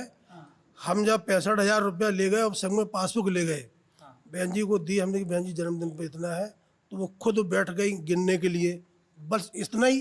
हम ये पासबुक देख लो और विभाग के अधिकारियों से पूछ लो, जिले के अधिकारियों से पूछ लो, किसी से हमने नया पैसा लिया हो जन्मदिन के नाम पर। ये हमारे जो वो मिलता है विधायक का, मंत्री का वेतन या भत्ता, उसका 65,000 रुपया हम आपको लाए से दे रहे हैं, हमारे पास अब नहीं है। तो अब भाई साहब कह रहे हैं जहाँ से कमाया है वहीं से कमाया है, हमें कोई बता तो दे हमने कहाँ से कमाया है, किससे लिया, किस अधिकारी से लिया, किस व्यक्ति को, किसी पैसा ना कमाया हो, लेकिन मान सम्मान तो एक इंडिया के सदस्य तो बन गए। अब पैसा सुनो सुनो, आप भी मंत्री रहे हो, बहुत से मंत्री रहे। दलित समाज के लड़कों को जितना नौकरी हमने दी है, किसी से नया पैसा नहीं लगा, उल्टा किराया दे करके ज्वाइनिंग कराई है, आपने इतने नहीं लगाए होंगे गरीबों को। मानवर मैं बताऊं आपको, मैंने मानवर गरीबों पिछड़े वर्ग के 10,000 के लगभग लड़के कोई नया पैसा नहीं लिया। 1 लाख 2 लाख 3 लाख आयोग में मैं सदस्य चेयरमैन मानवर है, तो मैंने कम से कम 25,000 लड़के लगाए, हर बिरादरी के, हर पार्टी के, कोई पक्षपात नहीं। तो आप कहते हैं हमें सबसे ज्यादा ऐसी को लगाया, तो ऐसे आप बन के तो गए हैं मानवर। मैंने जो है कम से कम 10,000 पिछले वर्ग के लड़के लगाए और कोई पैसा नहीं लिया, कोई पैसा नहीं। आप जिला में कितने लगाए? आपसे पूछो जिला में। कंट्राडिक्शन न करो आप, वो तो आयोग के अध्यक्ष विषय पे एक बार जिला में मानवर, जिला में कम से कम 200 लड़के होंगे, गिनाइए आप, चलिए कि नहीं, बैठिए। अच्छा चलिए हम विषय पे ये स्कूल में मानवर कम से कम 15 लड़के हमारे लगे हुए। शेखपुरा जो ठाकुरों का स्कूल है वहाँ पर 17 लड़के हमारे लगाए हुए। मैं विषय एक सेकंड, अगर हम इस तरह से ना थोड़ा सा व्यक्तिगत उस पर जाएंगे, तो जिस मकसद से आए ना आंदोलन वाला वो है ना, तो वो थोड़ा सा हाँ एक सेकंड सर, मैं मूल विषय पे आता हूँ कि जैसे हाँ एक सेकंड, आइडियोलॉजी पे भी आएंगे, क्योंकि समाज के बीच काम हो रहा है, तो सब राजनीतिक कंपल्शंस पे भी बात करेंगे। जैसे बाबूजी ने बताया कि इनका ये मत था कि सपा से गठजोड़ ना टूटे, ये राजबहादुर जी के साथ थे तो ये फिर अलग हो गए, ये इनका मत है। आपने बसपा कब छोड़ी? आपका 2002 में टिकट कटा था मेरे ख्याल से, क्या आप पे कुछ क्रॉस वोटिंग का इल्जाम लगा? किस वजह से आपका टिकट कटा था? नहीं, आप तो लगातार 3 बार के हैट्रिक विधायक थे। सुनिए तो, मानवर काशीराम साहब का राज्यसभा चुनाव था, उसमें हम कुछ लोगों को पर्यवेक्षक बनाया गया था वोट डलवाने के लिए विधायकों का। हम लोगों ने पूरा काम किया ईमानदारी से। आरोप ये लगाया गया कि इन्होंने मानवर साहब को वोट डलवाने में गड़बड़ी करी है, ये आरोप लगाया। कब की बात है ये? जब साहब राज्यसभा में गए तब की बात है। तो अब ये आरोप पर कई लोगों पर लगे हैं, बहुत जन को निकाला गया है, आरोप लगाए गए कि हम इन्होंने क्रॉस वोटिंग कराई है, इन्होंने धोखाधड़ी करी है, मानवर को हराने के लिए इन्होंने क्रॉस वोटिंग कराई है, ये आरोप लगाए गए। कब निकाला गया बसपा से? नहीं, हमारा टिकट ही काट दिया गया। अच्छा 2002 में। हाँ, हरचरण पाल किसको दिया था टिकट? हर नारायण पाल को दिया था 2002 जी। तो फिर आपसे सपा में किसने संपर्क किया? क्यों आप उस साल सपा से लड़े थे चुनाव? हाँ भाई देखो, हम लोगों के संपर्क की बात तो बसपा कांग्रेस मिला करके एक बार चुनाव हुआ 96 का। हाँ, बसपा सपाकत मिलकर चुनाव एक बार हुआ, तो नेताओं से तो परिचय हो ही जाता है जब दल मिलकर चुनाव लड़ते हैं, इसमें कोई बात ही नहीं है। फिर आप सपा में चले गए? हाँ, सपा में चले गए। फिर बीच में लेकिन एक बार आप फिर बसपा में गए थे, राज्यसभा के सांसद भी बने थे, तब क्या परिस्थितियां बनी थी? तब एक्चुअली हम बताएं आपको, एक कारक और पैदा हो गए थे। हाँ। उन्होंने कहा कि इनको आपने क्यों बना दिया? कौन कारक थे वो? ब्रिजलाल खाबरी? तो एक कारक और पैदा हो गए थे। आप लोग नाम लेंगे तो स्पष्ट दर्शक को वही तो मैं कह रहा था कि भाई आप पूरा जवाब दे रहे हैं ना। हाँ। कि उन्होंने, चूंकि वो छत्तीसगढ़ के साथ प्रभारी थे ब्रिजलाल खाबरी जी। हाँ। जब ब्रिजलाल खाबरी यहाँ से इकलौती दफा जब बसपा लोकसभा जीती है 1999 के चुनाव में, तो ब्रिजलाल खाबरी यहाँ से सांसद बने थे। उन्होंने उल्टा सीधा भर दिया आकर के बहन जी को, अरे मैं तो गड़बड़ आदमी। वापसी कैसे हुई आपकी बसपा में, ये बताइए ना। वापसी भाई, उनको जो लोगों ने आरोप लगाए थे वो सब गलत लग रहे थे। काशीराम पाल के ऊपर गलत आरोप लगाए गए हैं, तो उन्होंने कहा कि ठीक है, राज्यसभा में आपको भेज दे रहे हैं। किसी ने पैरवी की होगी ना जाके, आपके पुराने किसी कार्यकर्ता ने? नहीं, किसी ने पैरवी नहीं करी थी। सीधे संपर्क आया बहन जी? सीधे 2008 में, 2009 में। हाँ। और साथ में बहन जी की सरकार भी आ गई थी, तो कई लोग आपके आलोचक कहते हैं कि सरकार आ गई थी इसलिए मजबूरी में श्रीराम पाल गए। ये गयादीन जी भी खोपड़ी ला रहे हैं, कह रहे हैं हाँ ऐसी बात है। देखो, वही बता पाएंगे। दल बदल एक शौक नहीं होता किसी राजनीति वाले को। हमारे यहाँ या आपके यहाँ 50 लोग ऐसे होते हैं जो कोई समस्या आती तो वो आते हैं समस्या के लिए। जब हम लोग राजनीति छोड़ के घर बैठ जाते हैं या मन बनाते हैं तो कहते हैं साहब हम कहाँ जाएं, हम तो आपको छोड़कर कहीं गए नहीं हैं। तो कभी परिस्थितियाँ ऐसी आती हैं कि राजनीति में फिर कहीं ना कहीं किसी का झंडा थाम के शामिल होना पड़ता है कि इन लोगों को हम कहाँ ले जाएंगे, जो हम तमाम हज़ारों लोग हमारे साथ में जुड़े चले आ रहे हैं। तो अब ये मजबूरी मान लो या उसे दल बदल मान लो, एक ही चीज़ है, लेकिन होती मजबूरी है कि अपने साथ जो लोग जुड़े हैं उनका सब काम उनकी रक्षा के लिए, उनकी समस्याएं आए दिन जब आती हैं तो कहते हैं हम तो आपके यहाँ से छोड़कर कहीं गए नहीं हैं। तो ये परिस्थितियाँ होती कि हमें राजनीति पर करना पड़ेगी। ऐसे बहुत सारे लोग हैं जो मजबूर ये आप राज्यसभा बोले चैनसुख जी की राज्यसभा भेजा, आप बोले तो ऐसे ही थोड़ी भेजा, कैसे भेजा फिर? बस हम जैसे जाते तैसे गए। अभी आप कुछ और कह रहे थे थोड़ी देर अरे तो अब ये आप नहीं जानते हैं क्या? अभी तो जानते हैं। मान लो भर जब इन पर 65,000 रुपया दे तो कहाँ से कर दे निकाल ले 65,000 होते तो फिर कहाँ से? मान लो खाम ये तो बात खाम की बात है। तो 2 लाख रुपये महीना मिलत 65,000 बच्चे पालता के पास, ये भी गलत है ना। ऐसा है मानवर, ये तो काम। अब ये बताओ आप कि एकदम तो ये हो नहीं गया है। अब 2,27,00,000 एक विधानसभा का रेट है। बताओ ईमानदारी, सब लोग बैठे हैं। 2,27,00,000 जी। नहीं कहीं नहीं हुआ, कोई ऐसा नहीं।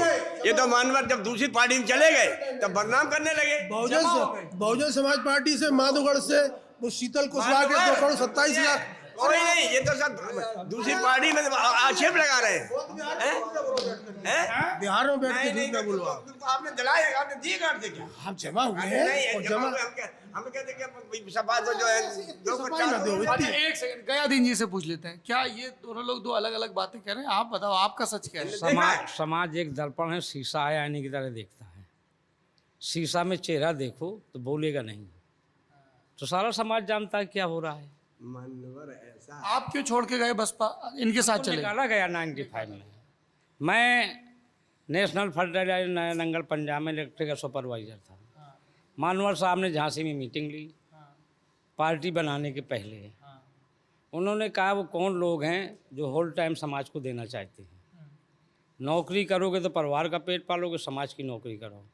समाज की नौकरी करो। तो समाज की नौकरी की, छोड़ के आ गए आप। बड़ा फैसला रहा होगा ऐसे। हाँ, बहुजन समाज पार्टी के फाउंडर में जब बनी पार्टी, साहब ने सम्मान किया हमको। मऊरानीपुर से चुनाव लड़ाया 2 बार, बुंदेलखंड विश्वविद्यालय के छात्र संघ के अध्यक्ष रहे। और 93 में जब सपा बसपा का गठबंधन हुआ तो साहब का ये कहना था कि या तो हम जीतें, गठबंधन जीते, और गठबंधन नहीं जीता तो बीजेपी को नहीं जीतना चाहिए, भले ही कांग्रेस जीत जाए। अगर मैं मऊरानीपुर से लड़ता 93 में तो फिर बीजेपी जीत जाती। कौन जीतते थे वहाँ से? वहाँ से प्रागीलाल अहिरवार जी, हाँ पुराने नेता हैं। पुराने। तो 93 में सपा बसपा का गठबंधन हुआ, तो जब मैं नहीं लड़ा तो वहाँ बीजेपी हार गई और कांग्रेस जीती। बिहारी लाल आ रहा। और जब 93 से 95 कोलूशन की गवर्नमेंट थी तो बहुजन समाज पार्टी कार्यालय का सह प्रभारी था लखनऊ में। जंग बहादुर पटेल जी प्रदेश अध्यक्ष थे। इसके पहले राज बहादुर जी प्रदेश अध्यक्ष थे। राज बहादुर जी मंत्री बन गए। RK चौधरी कोऑर्डिनेटर थे, एक अध्यक्ष थे, कोऑर्डिनेटर थे। और दोनों मंत्री बनाए गए, दोनों को उपचुनाव लड़ाया गया। RK चौधरी को मंझनपुर से लड़ाया गया और राज बहादुर जी को गाजीपुर से चुनाव लड़ाया गया, जिसके संचालन कर रहे थे बाबूजी गाजीपुर से। और जब 95 में सरकार बन गई और जब गठबंधन टूटा तो जो उस विचारधारा के लोग थे, चाहे बाबूजी हों, चाहे जंग बहादुर पटेल जी हों, चाहे हम लोग हों, सारे लोगों ने कहा कि जिस विचारधारा पे पार्टी बनी है, मनुवाद के खिलाफ पार्टी बनी है, तो उसी से समर्थन लेके आप सरकार बना रही हैं। तो मानवर ये लोकतंत्र है, किसी एक जात से सरकार नहीं चलती है, सभी जातियों को मिला करके सरकार चलाए। ये लोकतंत्र है भारत के। क्या अलग से जिनको मिला लिया वो विदेशी? एक बात बताइए, मैं श्रीराम जी आपके पास आऊँगा। जैसे आपने कहा कि मनुवादी ताकतों के साथ नहीं जाना चाहिए, मनुवादी ताकतों का इल्ज़ाम कांग्रेस और भाजपा पे सबसे ज़्यादा लगता रहा, लेकिन फिर 2012 में तो आप कांग्रेस से ही विधायक बने। अब जिनको अब समाज जैसे कहा कि सेवा करना है तो निर्दलीय सेवा कैसे कर सकते हो? जब नौकरी छोड़ के आ गए समाज सेवा करने के लिए तो कोई ना कोई प्लेटफॉर्म चाहिए। जोशी राम जी ने कहा वैसी चीज, पाल साहब ने भी यही कहा ना कि भाई कहीं ना कहीं। दोबारा में हमको बाबू सिंह कुशवाहा ने, नसीमुद्दीन सिद्दीकी सबने बुलाया। 2000 में जिला पंचायत सदस्य था, सामान सीट से जीता था बीमार से, और अध्यक्ष का चुनाव निर्दलीय लड़ा। घनश्याम अनुरागी समाजवादी पार्टी से लड़ रहे थे, हमीरपुर से, और मेरे पास 5 वोट थे, लेकिन निर्दलीय लड़ रहा था। डेलीगेट का चुनाव होता है, पैसे का खेल होता है, तो मेरे 5 वोट उठा करके और घनश्याम अनुरागी को अध्यक्ष बनाया गया था। किसने उठवाए थे 5 वोट? उठाने वाले अब नहीं है दुनिया में, तो क्यों उनका नाम लिया जाए? कौन सी पार्टी है? समाजवादी पार्टी। रज्जू बुधौलिया की बात कर रहे हैं आप? नहीं, उनका नाम क्यों नहीं किसी? नाम नहीं लेंगे क्योंकि उनका देहांत हो गया है। राजनारायण बुधौलिया उर्फ रज्जू बुधौलिया सपा से सांसद भी रहे हैं, हमीरपुर गरोठा से, 99 में बसपा से विधायक। जी जी। एक बात हम आपको बताएं, मानवर काशीराम जी जब तक जिंदा थे, हम लोग थे भारतीय और जितने विधायक थे, कार्यकर्ताओं की बड़ी मीटिंग में कहा करते थे कि जो विधायक पैसा बनाए उसको चटनी कर दो, चटनी कर दो, चटनी कर दो जो विधायक पैसा बनाए। तो उनके जीते जी तक करप्शन नाम की चीज पार्टी में नहीं थी, और जो मानवर काशीराम जी के नजदीकी थे वही हटाए गए, वही हटाए गए। हम और चाहे कितने लोग हों, एक एक करके उन्हीं को निशाना बनाया गया जो मानवर के होंगे। मानवर कुछ हटाया जाए, जी क्या कमियां थी? नहीं, अब हटाएगा तो कुछ कमियां तो होंगी, ऐसे साधारण कोई हटा नहीं जा सकता है। आप यही थोड़ा बड़े बुजुर्ग बात कर रहे हैं, आप तो वहाँ थे नहीं ना। नहीं, आप कहाँ से थे यार, कैसे बात, क्या परिचय है इनका? ऐसे नहीं, लड़का है थोड़ा, ऐसे नहीं बीच में, थोड़ा बड़े बुजुर्ग बात कर रहे हैं, सुनिए। तो बेदी जी थोड़ा बड़े, दुनिया में तो पूछिए क्या हाँ भाई चैनसुख जी। मानवर जब टिकट नहीं मिलता तो भाग जाते हैं, इल्ज़ाम लगाते 2.5 का। और मैं सुनिए, और जो कमा कमा करके भाग गए हमारी पार्टी से, उनको देखिए, उनके घर मकान देखिए जा करके, हैं हाँ कैसे कैसे उन्हें कैसे कर लिया खट्टा। जो तो ऐसा नहीं है, कुछ आदमी को जब 2-3 बार विधायक रहे या कोऑर्डिनेटर बनाया। अच्छा एक बात बताइए चैनसुख जी, जो बाबू रामाधीन जी ने बात कही कि एक तरफ तो वो पार्टी थी जो चिट्ठी लिख रही थी कि काशीराम जी के परिवार का व्यक्ति किसी भी पार्टी काम में नहीं लगे, अपनी मेहनत से कमाए, और अब वो पार्टी है कि मायावती के भाई के बेटे भी मंच पे हैं, भाई भी मंच पे हैं, तो इनकी जो चिंताएं हैं मूवमेंट को लेके, उस पर क्या कहेंगे? ऐसा है मानवर, आजकल जो है सब मतलब के चल रहे हैं, चाहे सपा के हों चाहे भाजपा के हों, चाहे भाजपा के लड़के। सवाल का जवाब, आप तो वो पार्टी थी ना जिसने काशीराम जी के परिवार को लिख दिया था कि आप नहीं आएंगे इसमें, और मायावती जी का पूरा परिवार। तो कुछ कारण होगा उसमें, परिवार तो अभी कुछ पद पे है नहीं कोई, अभी जैसा कुछ मंच पे खड़े होते हैं बगल में, अरे भाई हैं किसी को कभी सोशल मीडिया, तो बिल्कुल ऐसा कुछ नहीं है। हाँ बताइए आपका नाम। सच कहने वाले की ताकत नहीं सच कहना, क्या है आदमी के इंसान की ताकत नहीं सच कहना। सब कुछ जानते हैं सब लोग, लेकिन सच नहीं बोल सकते। अरे बौद्ध विहार में सच नहीं बोलेंगे तो कहाँ बोलेंगे? हाँ, वही तो विडम्बना है, वही विडम्बना है कि सच नहीं बोलना चाहता कोई भी। क्या है सच? आप हम जी कह रहे हैं, हम बोल रहे हैं जिसने भी सच बोला और जो भी ईमानदारी से संगठन के प्रति समर्पित रहा, और जितने भी काशीराम साहब के लाइन के आदमी थे, सब पे गणेश चला गया। बिल्कुल काशीराम साहब के बिल्कुल लाइन के आदमी थे। हम तो मतलब 14 दिन उनके साथ में रहे, मैं 14 दिन साथ में रहा उनकी रैली में। जब जीप यात्रा निकली थी उनकी 10-12 जिलों में, मैं तो हमेशा साथ में रहा। नहीं ना होते ज्यादा तो आपको पर कुछ दिनों के लिए मुख्यमंत्री का चार्ज क्यों दिया जाता है? और तमाम लोग अच्छा, ये बात है, हाँ इसलिए डिफेंड कर रहे हैं कि मुख्यमंत्री का चार्ज दिया था मायावती ने। हमने तो कहा कि हमें मुख्यमंत्री चार्ज दे दीजिए, और मैंने तो वहाँ तो गए तो कहा, हमने कहा तो नहीं था हमें बना दो कुछ। अच्छा इनको पाल साहब, ये श्री राम जी ये कह रहे हैं कि आपको क्यों प्रभारी मुख्यमंत्री बनाया गया, इनको क्यों नहीं बनाया गया? ये तो मंत्री पहले बने थे। टिकट काट दिए, हम क्यों नहीं भाग के गए? आपकी भी टिकट कटी? कई बार हमें तो कमीशन, हमें तो 3 कटी नहीं है, आपने स्वेच्छा से कह दिया कि अरे अब ये झूठी बात कर रहे हैं, वे मना कर रहे हैं सामने आप कह रहे हैं, यानी इनको क्या बात होती है? आप बताओ सर। ऐसा है कि हमारा तो कर दिया तो हम लड़ गए, नहीं किया तो हम शांत बैठे रहे।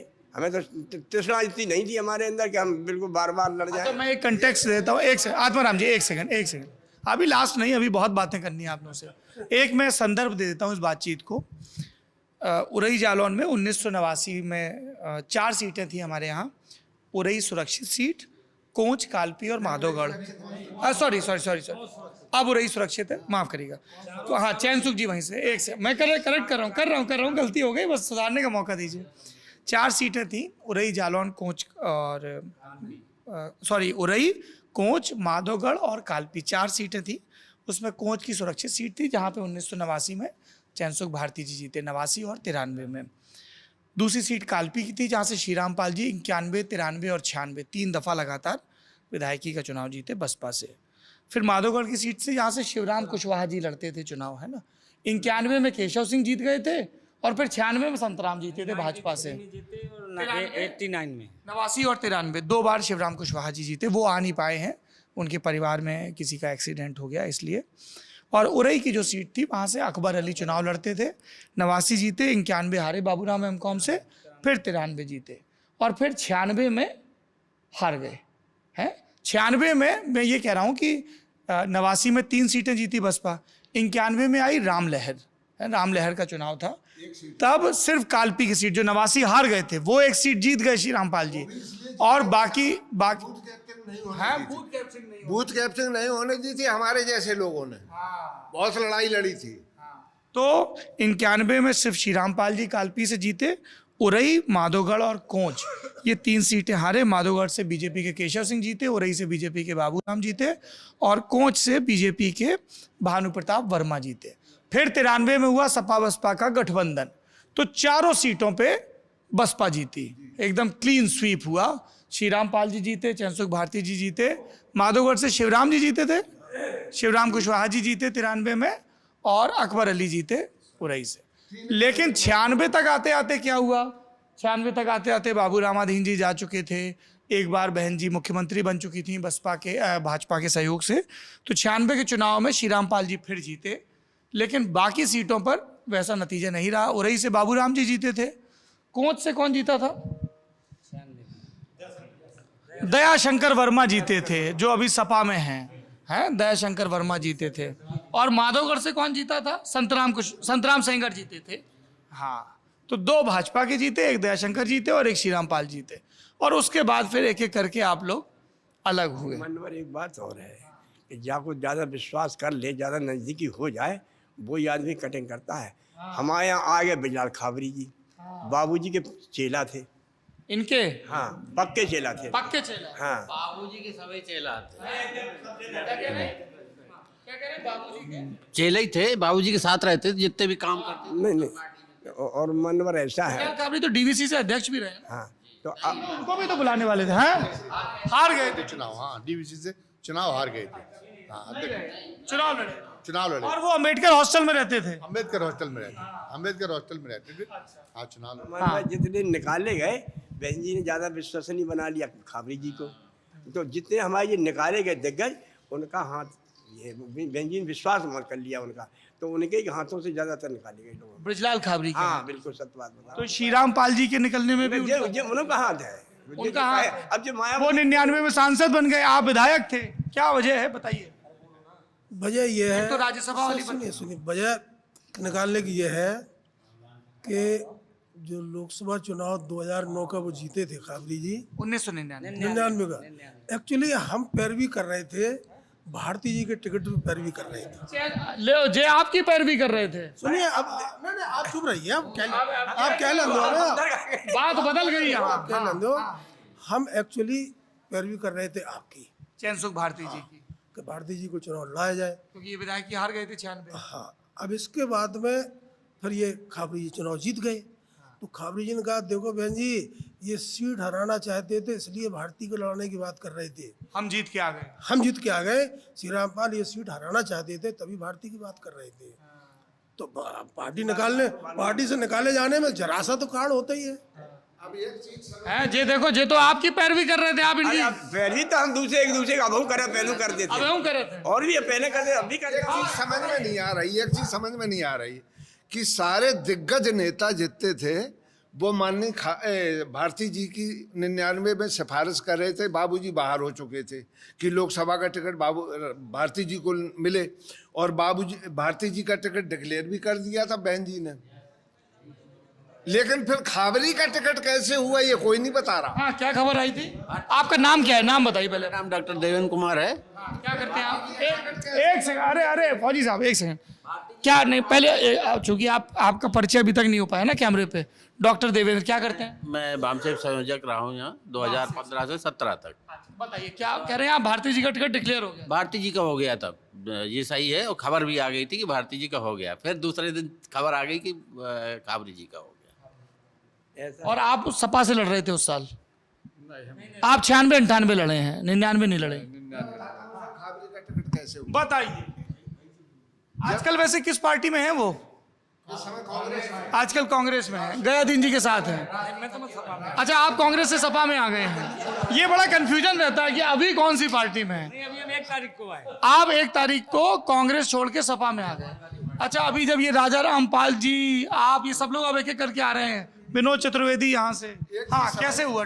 वो तो हम बाद में बताते। एक चीज हमें समझ में नहीं आती, नेताओं से हाथ जोड़ के निवेदन है, संसार में क्या चाहिए? 3 चीजें चाहिए, नाम, पैसा, शोहरत और परिवार सुख।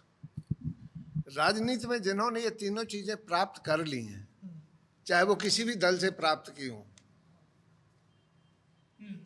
पैसा, शोहरत और परिवार का पूरा हिसाब किताब 7 पुस्तकों का, इसके बावजूद भी दूसरे दल में क्यों जाते हैं? क्या ये समाज सेवा करने जाते हैं कि इनकी महत्वाकांक्षा है?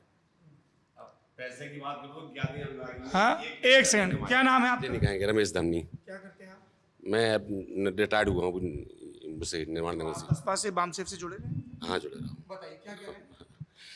जे कह रहे पैसे की बात कर रहे हैं, तो पैसा के लिए एक ज्ञानी अनुरागी बैठा है, उसने 1 पैसा आज तक नहीं कमाया है। इन्हीं सादगी और सिद्धांतों की वजह से हम आज तक उनके साथ जुड़े हुए हैं। मेरा मत इतना है, पैसा सबके लिए नहीं। टिकट कैसे? ये सुन लें, हम नहीं कैसे हुआ टिकट हम बता रहे थे। अच्छा, आप बता लो, इनसे ही पूछ लेंगे, ठीक है? पहले बुजुर्ग हैं, इनसे पूछ। हम ये बात सत्य है, ये बात सत्य है। पहले आपका टिकट हुआ। पाल साहब ने वगैरह सब ने परिचय के भारती जी को लड़ाइए, ये बात। और आपका टिकट डिक्लेयर हो गया? डिक्लेयर नहीं, गए थे माननीय आदरणीय माननीय मायावती के सामने की बात है, ये सब लोग हमारे नेता पूरे जिले गए थे। उन्होंने कहा साहब कौन कौन लाया जाए, मैंने कहा था ऐसा नहीं है, सही बात कह रहा हूँ कि आपने मान्यवर ने कहा कि भारतीय को ला दो साहब, ये सफल हो सकते हैं। तो वो टिकट सबके सामने हमारा मायावती ने कर दिया। तो मैं घर आ गया, मैं तो साइंस टीचर था, तो मैं पढ़ाने लगा और हमने 10-12 गाड़ी भी कर ली।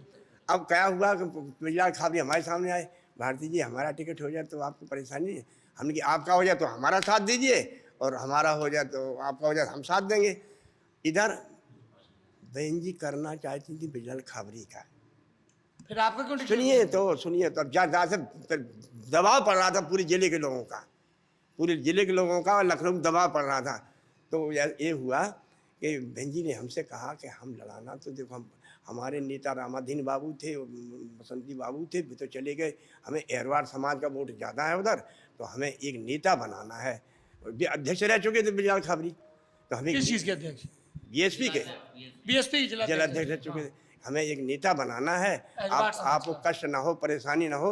हमने सोचा, मायावती ने 5 बार हमको बगैर सिफारिश के चुनाव लड़ाया, सब कुछ किया, तो हमकी मानवर हमें लड़ाना तो हमें लड़ा दीजिए, और आपको बिजलाल को लड़ाना तो बिजलाल को लड़ा दीजिए। हम बीएसपी का कर्मठ सिपाही हूँ। तो बहन जी ने फिर उनका टिकट कर दिए कि उन्हें एक समाज को आगे बढ़ाने के लिए और समाज के वोट प्राप्त करने के लिए, क्योंकि बाबूजी हट गए थे और बसंती बाबू भी हट गए थे, जो 2 नेता थे बड़े बड़े यहाँ पर। कौन से दूसरे नेता? बसंती बाबू वाकई, बसंती बाबू, मसलती बाबू, मसलती राम नौकरी करते थे। बसंती राम बाबू बामसेफ से थे वो एक्चुअली, कर्मठ व्यक्ति थे।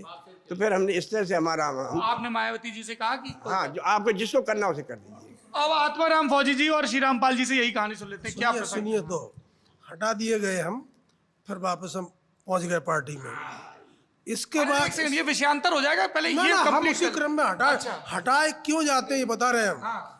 जब हटा दिए गए फिर जैसे तैसे फिर हो गए।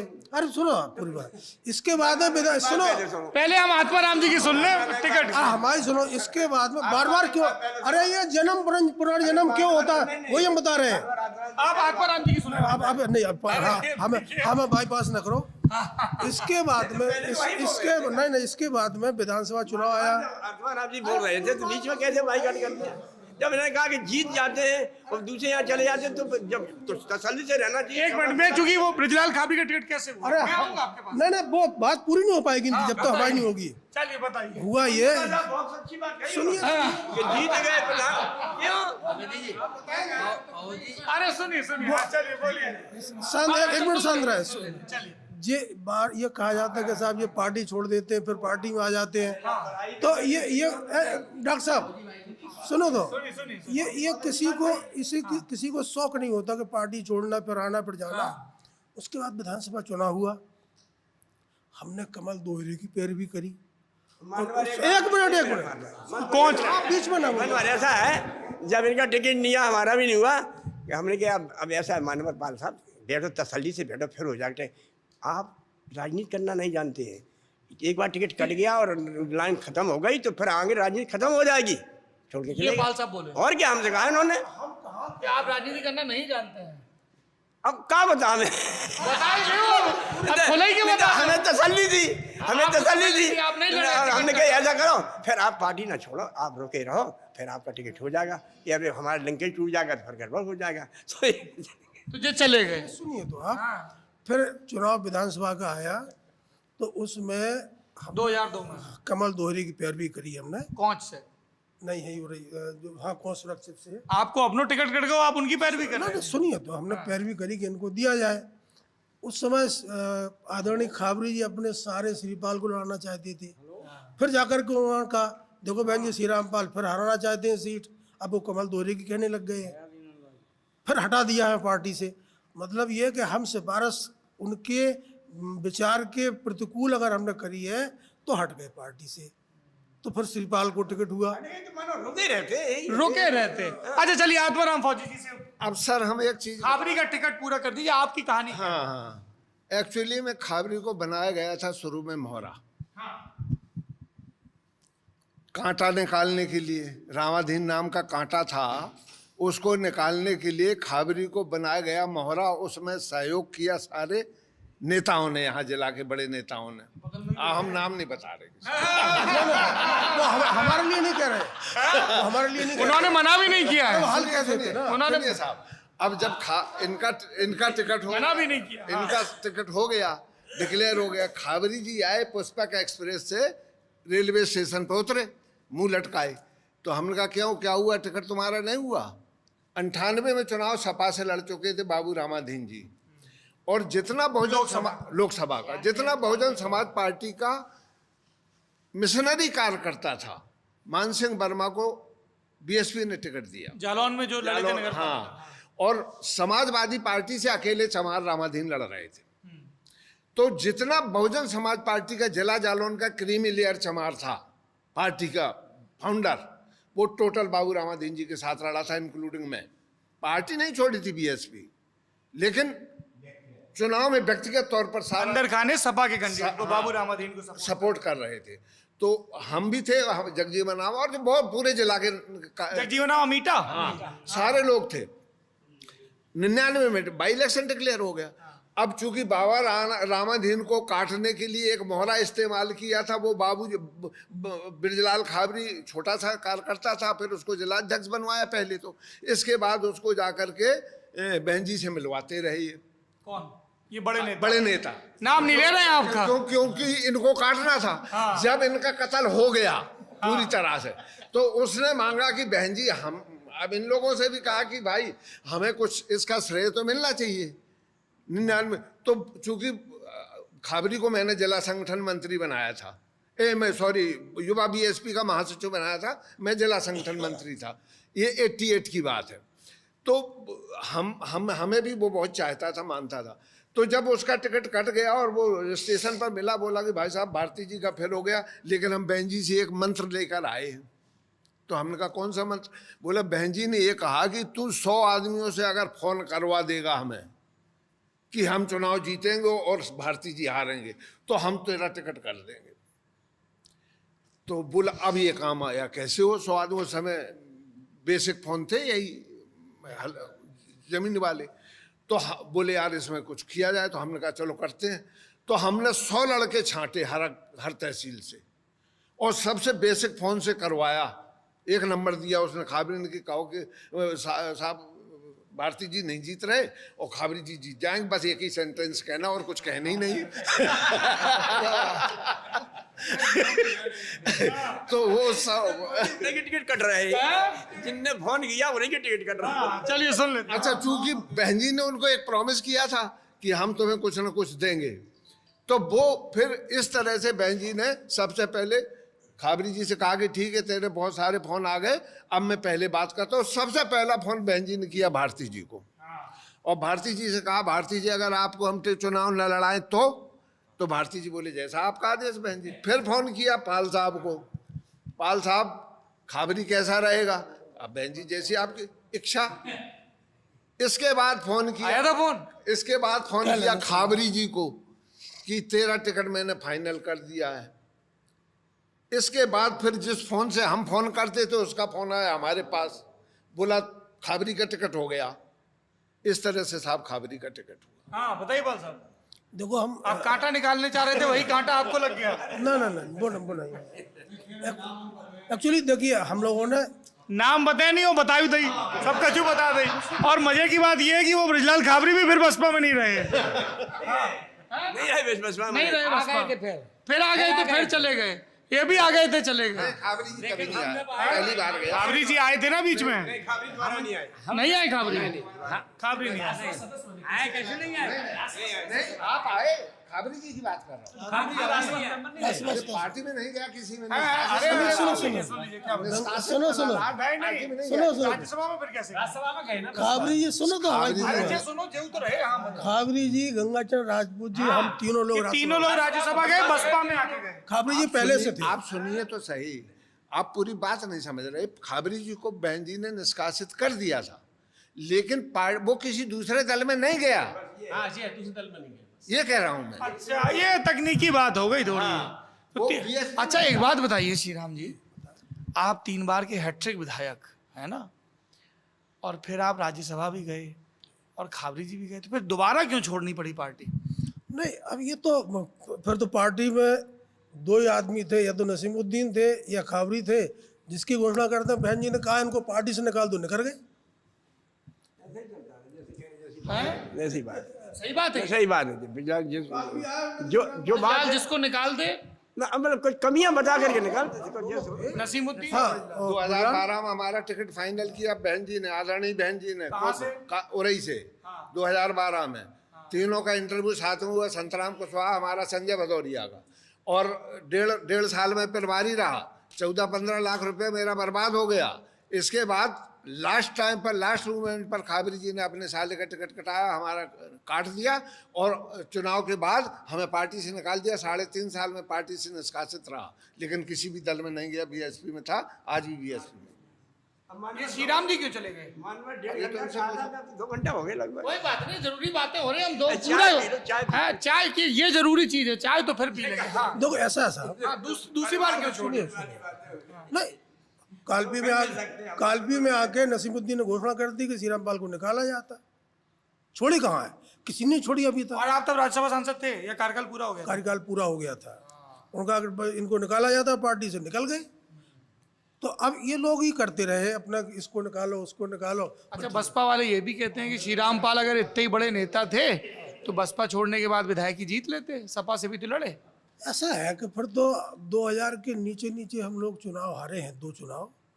तो एक चीज है कि एक आप 2002 का लड़े थे सपा से, और फिर 12 लड़े, 7 का लड़े, 7 का लड़े, तो 1700 वोट से तो 2002 का लड़े थे। हाँ, और करीब 22 तो 1700 से हारे अरुण मेहरोत्रा से 2002, और 7 में फिर छोटे सिंह जीते थे करीब 2700 वोट से, क्योंकि फिर 12 तो उमाकांति जीती थी सुरेंद्र सर से। तो अब क्यों नहीं जीत पाए, ये तो अलग चीज है। और दोनों बार 2-2 से कम मार्जिन से। तो अब फिर लड़ेंगे, अब पार्टी लड़ाएगी तो लड़ेंगे, दावेदारी है। पर सुना है वो कांग्रेस के जो विधायक रहे विनोद चतुर्वेदी। अरे यही तो मैं कहने वाला था आपसे, कि अब राजनीति में नेतागिरी भी, ऊंची जात में जन्म लेने वाला आदमी बड़ा नेता कहलाता है। अरे बहुत दिग्गज नेता शामिल हो गया, 1 बार MLA बन गए, हम 3 बार के बने बैठे, राज्यसभा के बैठे, और उन्हें वो ब्राह्मण कुल में हुए ऐसे दिग्गज नेता आ गया। तो वो उनको ऐसे बता, हम छोटी जात वाले, सो हमको पता ही नहीं हम कहाँ के को है, लेकिन दिग्गज नेता। राज्यसभा के सदस्य भी, राज्यसभा के सांसद, 3 बार के विधायक और 2 बार के कैबिनेट मंत्री, दिग्गज नेता पार्टी में शामिल हुआ। 1 बार MLA बन गया। माधवगढ़ की तरफ मुँह करके देखा तो वहाँ रामपुरा में पता लग जाएगा कि कौन अति उमा, कौन क्या था, पता लग जाएगा उनको। आप भी जानते होंगे क्या हुआ। तो भाई हम लड़े 7 चुनाव, और फिर 8वां लड़ रहे, हम कालपी नहीं छोड़ रहे, इसीलिए कि हमने कोई गलत काम नहीं किया है। और क्षेत्र वो लोग बदलते हैं जो कहीं ना कहीं से गड़बड़ कर लेते हैं। अब उन्होंने क्या गड़बड़ किया, क्यों छोड़ माधोगढ़ क्षेत्र जो पाल साहब ने जो पार्टी कार्यकर्ताओं को महत्व दिया और किसी ने नहीं। फौजी जी आपके पक्के समर्थक नहीं, सच्चाई देखिए सच्चाई ये है, सच्चाई के माधोगढ़ क्षेत्र में ब्राह्मण ज्यादा है। कालपी में कुठौन जोड़ने से 2-4 हजार बढ़ गया। से कुछ बदला नहीं है, कुठौन जोड़ हाँ कुठौन बगैर जुड़ गया, 2-4 हजार के अंतर आ गया है। लेकिन माधोगढ़ में अभी भी ब्राह्मण ज्यादा है। क्या कारण है कि जहाँ ब्राह्मण ज्यादा संख्या में है वहाँ छोड़ रहे हैं, विनोद चतुर्वेदी वहाँ क्यों छोड़ रहे हैं? और सपा में आके यहाँ दावा ठोक रहे हैं। अब तो उनका अधिकार है भाई। और भाई एक और आपके पुराने साथी, पता नहीं तब आप बसपा में थे नहीं, हरिओम उपाध्याय जो माधोगढ़ विधायक रहे, वो भी सपा में आ गए हैं। सुना महान दल से मांग रहे हैं, महान दल से कि सपा से?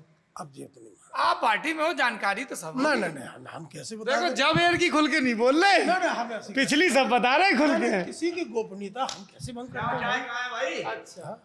अच्छा तो ये बात रही। तो आपने इसलिए छोड़ा क्योंकि स्थानीय लोग बार बार जाके कुछ कह आते थे। तो बहन जी ने फिर संपर्क नहीं किया कि आ जाओ सब पुराने लोग आ जाओ? नहीं, जब राज्यसभा में भेजा तब उन्होंने कहा कि आपके बारे में बहुत गलत सलत लोगों ने कह रखा था, और मैं आपको राज्यसभा भेजते आपके बारे में लोगों ने बहुत गलत कहा था। और ये फिर छत्तीसगढ़ से लौट के आ गए, फिर उन्होंने कह दिया अरे साहब बहुत गलत आदमी है ये, उन्होंने फिर जाओ। आपसे कभी दोबारा संपर्क नहीं साधा? पुराने व्यक्ति थे कि बसपा में आ जाओ? नहीं साधा, बाबू सिंह कुशवाहा नसीमुद्दीन साधा। हाँ लेकिन हम गए नहीं, जब विचारधारा बदल गई उसके लिए जिन लोगों के खिलाफ था उन्हीं के खिलाफ चल रही हुआ। 4 महीने सरकार रही 95 के बाद, और जब पेरियार रामास्वामी नायकर की मूर्ति लग रही थी बेगम हजरत पार्क में, ये साहब का प्रोजेक्ट था, मूर्ति लगाने की बात हुई तो उन्हें समर्थन वापस ले लिया बीजेपी ने। पेरियार की मूर्ति लगाने पे? हाँ हम कहते अच्छा, एक चीज बताइए, क्योंकि बार बार 95 का जिक्र आ रहा है। ये देखिए, ये बहन जी की ऑटोबायोग्राफी यहाँ रखी हुई है। ये आप लाए हैं भारती जी? हाँ, मेरे संघर्षमय जीवन एवं बहुजन मूवमेंट का सफरनामा। इसमें मैंने वही पन्ना खोल रखा है जब ये 2 जून 95 को स्टेट गेस्ट हाउस में स्वीट नंबर 1 था, 2 था, 2 नंबर स्वीट में मीटिंग ली विधायकों की। आप भी इस मीटिंग में थे? आप भी इस मीटिंग में थे, है ना? नहीं विधायक तो हम भाई, विधायक 67 विधायकों में 2 यहाँ बैठे हैं ना। हुआ क्या था उस दिन? हुआ ये था कि लोग खरीदे गए थे, विधायक लोग, पैसा पहले ले रखा था। अब चले जाते फूट करके तो जो होता कि ये बिक गए, भाग गए। जैसे लड़की की शादी के बाद विदा करते ना, उसको कोहरे आके बैठा रहता गाड़ी में, रोती है वो, ऐसे गले में ऐसे भर के गोद में लेकर ऐसे ही चिचिया रहे, हाय बचाओ बचाओ बचाओ। फोटो है इसमें, देखो ये मेवालाल की, पहले ले बैठे थे भाई। हाँ, ये मेवालाल की फोटो है, बस सबकी है। ये राम अचल राजभर की फोटो ये है। चिचिया ऐसे रहते जैसे सासरे जाती है लड़की तो रोना पड़ता है, एक रिवाज है। अच्छा, रिवाज में रो रहे थे? हाँ, रिवाज में इन्होंने पैसा ले रखा था, तो ले ही रखा था। हमें थे, हमें कोई नहीं उठा ले गया वहां से, तब हम लोग थे वहां से, क्यों नहीं लगे वहां? हाँ, प्रमाण ये है, पाल साहब जो कह रहे हैं वो उनकी बात वो सही है गलत है, ये प्रमाण ये है। इस पर उत्तर प्रदेश के बसपा के पदाधिकारियों द्वारा कुमारी मायावती के नेतृत्व में अविश्वास। मान्यवर हम समस्त उत्तर प्रदेश बसपा के मंत्रीगण, विधायकगण और संगठन के पदाधिकारी कुमारी मायावती, राष्ट्रीय महासचिव बसपा की मिशन विरोधी गतिविधियों के कारण उनके नेतृत्व में अविश्वास व्यक्त करते हैं। उचित कार्रवाई हेतु आपकी सेवा में पत्र है। जवाहरलाल दिवाकर विधायक हैं? अच्छा, ओरिजिनल भी है, लाइए। अरे ओरिजिनल है भाई, ये ओरिजिनल है। निर्वाचन अभिकर्ता की नियुक्ति, कौन था निर्वाचन अभिकर्ता? बाबू रामाधीन जी। अच्छा जी, ये निर्वाचन का है, डिस्ट्रिक्ट कलेक्टर का है ये। अच्छा, ये है वो जिसमें हम मायावती जी के विरोध में हैं, अविश्वास व्यक्त करते हैं। खगननाथ चौधरी विधायक जौनपुर हैं, मेवालाल बागी विधायक बधोई, ये तो बहुत सारे विधायकों के नाम हैं। मंत्री और ये एमएलए हैं, करीब 36 लोग हैं। तो ये लोग 2 दिन पहले इस पर दस्तखत कर रहे हैं, और मायावती जी इस मीटिंग में ये सब के सब जाकर के उनके शरणागत हो रहे हैं। अगर ये लोग रुक जाते, ये लोग रुक जाते तो कांसी राम जी अकेले रह गए, टूट गए। इन लोगों की गद्दारी से ये सब कुछ हुआ है। यही जा करके अब सब के सब, उसमें पाल साहब ये मंत्री जी नहीं थे तो इनका ये दस्तखत ही नहीं मौजूद थे ना। तो आप बोले कि इन लोगों ने पहले से पैसा ले रखा था? पर्टिकुलर उन्हीं लोगों को चुन कर क्यों उठाया गया था? जो लोग पहले से अपना ले बैठे थे उनको उठा, वो चले गए, अपनी मर्जी से गए। ड्रामा था कि हमको जबरदस्ती ले जा रहे हैं, गए अपनी मर्जी से, पैर फड़फड़ा रहे थे, हाय जनता के बीच में, वहाँ लौट के जाते, वहाँ जूते ना पड़ते कि तुम क्यों भाग गए वहाँ। तो जानबूझकर ये ड्रामा कर रहे थे कि हमें उठा के ले जाया जा रहा, ऐसा कहीं कुछ था ही नहीं, मर्जी से गए थे ये लोग। और ये उनका कौन मिश्रा थे, वो कह रहे कि इनने बचाया वरना मर जाते। ब्रह्मदत्त द्विवेदी, ब्रह्मदत्त द्विवेदी ने बताया। और द्विवेदी, राम कुमार वर्मा में ब्रह्मदत्त द्विवेदी और राम कुमार वर्मा उन्होंने बचाया था। अटल बिहारी वाजपेयी जी का बाई इलेक्शन से कहीं ना कोई सिलेंडर हुआ क्या था, कुछ नहीं हुआ था। मीटिंग हुई, ऐसा है देखो, एक नारा लगा था जब सपा बसपा की पार्टी मिलकर चुनाव लड़ रही थी, मिले तो मुलायम का, मिले मुलायम काशीराम, हवा हो गए जय श्री राम। फिर नारा लगा के भिड़े मुलायम काशीराम, बोलो भैया जय श्री राम। भिड़े मुलायम काशीराम, बोलो भैया जय श्री राम। हाँ, तो ये जो गठबंधन हमेशा के तोड़ने के लिए ये सिलेंडर का, गैस सिलेंडर का नाटक किया गया, ये तमाम नाटक। ब्रह्मदत्त द्विवेदी सिलेंडर लेके कह रहे थे कि भाई सिलेंडर लेके आ गए थे ना, हाँ, गैस सिलेंडर से क्या कर रहे थे वहाँ? गैस सिलेंडर जो कर रहे हैं, आग लगाना चाह रहे हैं। आग लगाने के लिए सिलेंडर डाला गया था, दिखाने के लिए कि आग लगा रहे। सपा वाले आग लगाना। विधायक इस बिंदु पर जब हमने 98 का चुनाव लड़ा, हम करीब 7-8 हज़ार वोट से हारे थे वो चुनाव, तो मायावती जी ने 5 विधानसभा क्षेत्रों में बोला था कि चमारो तुम चमारिन की कोख से पैदा हो तो सपा के प्रत्याशी को वोट न देना।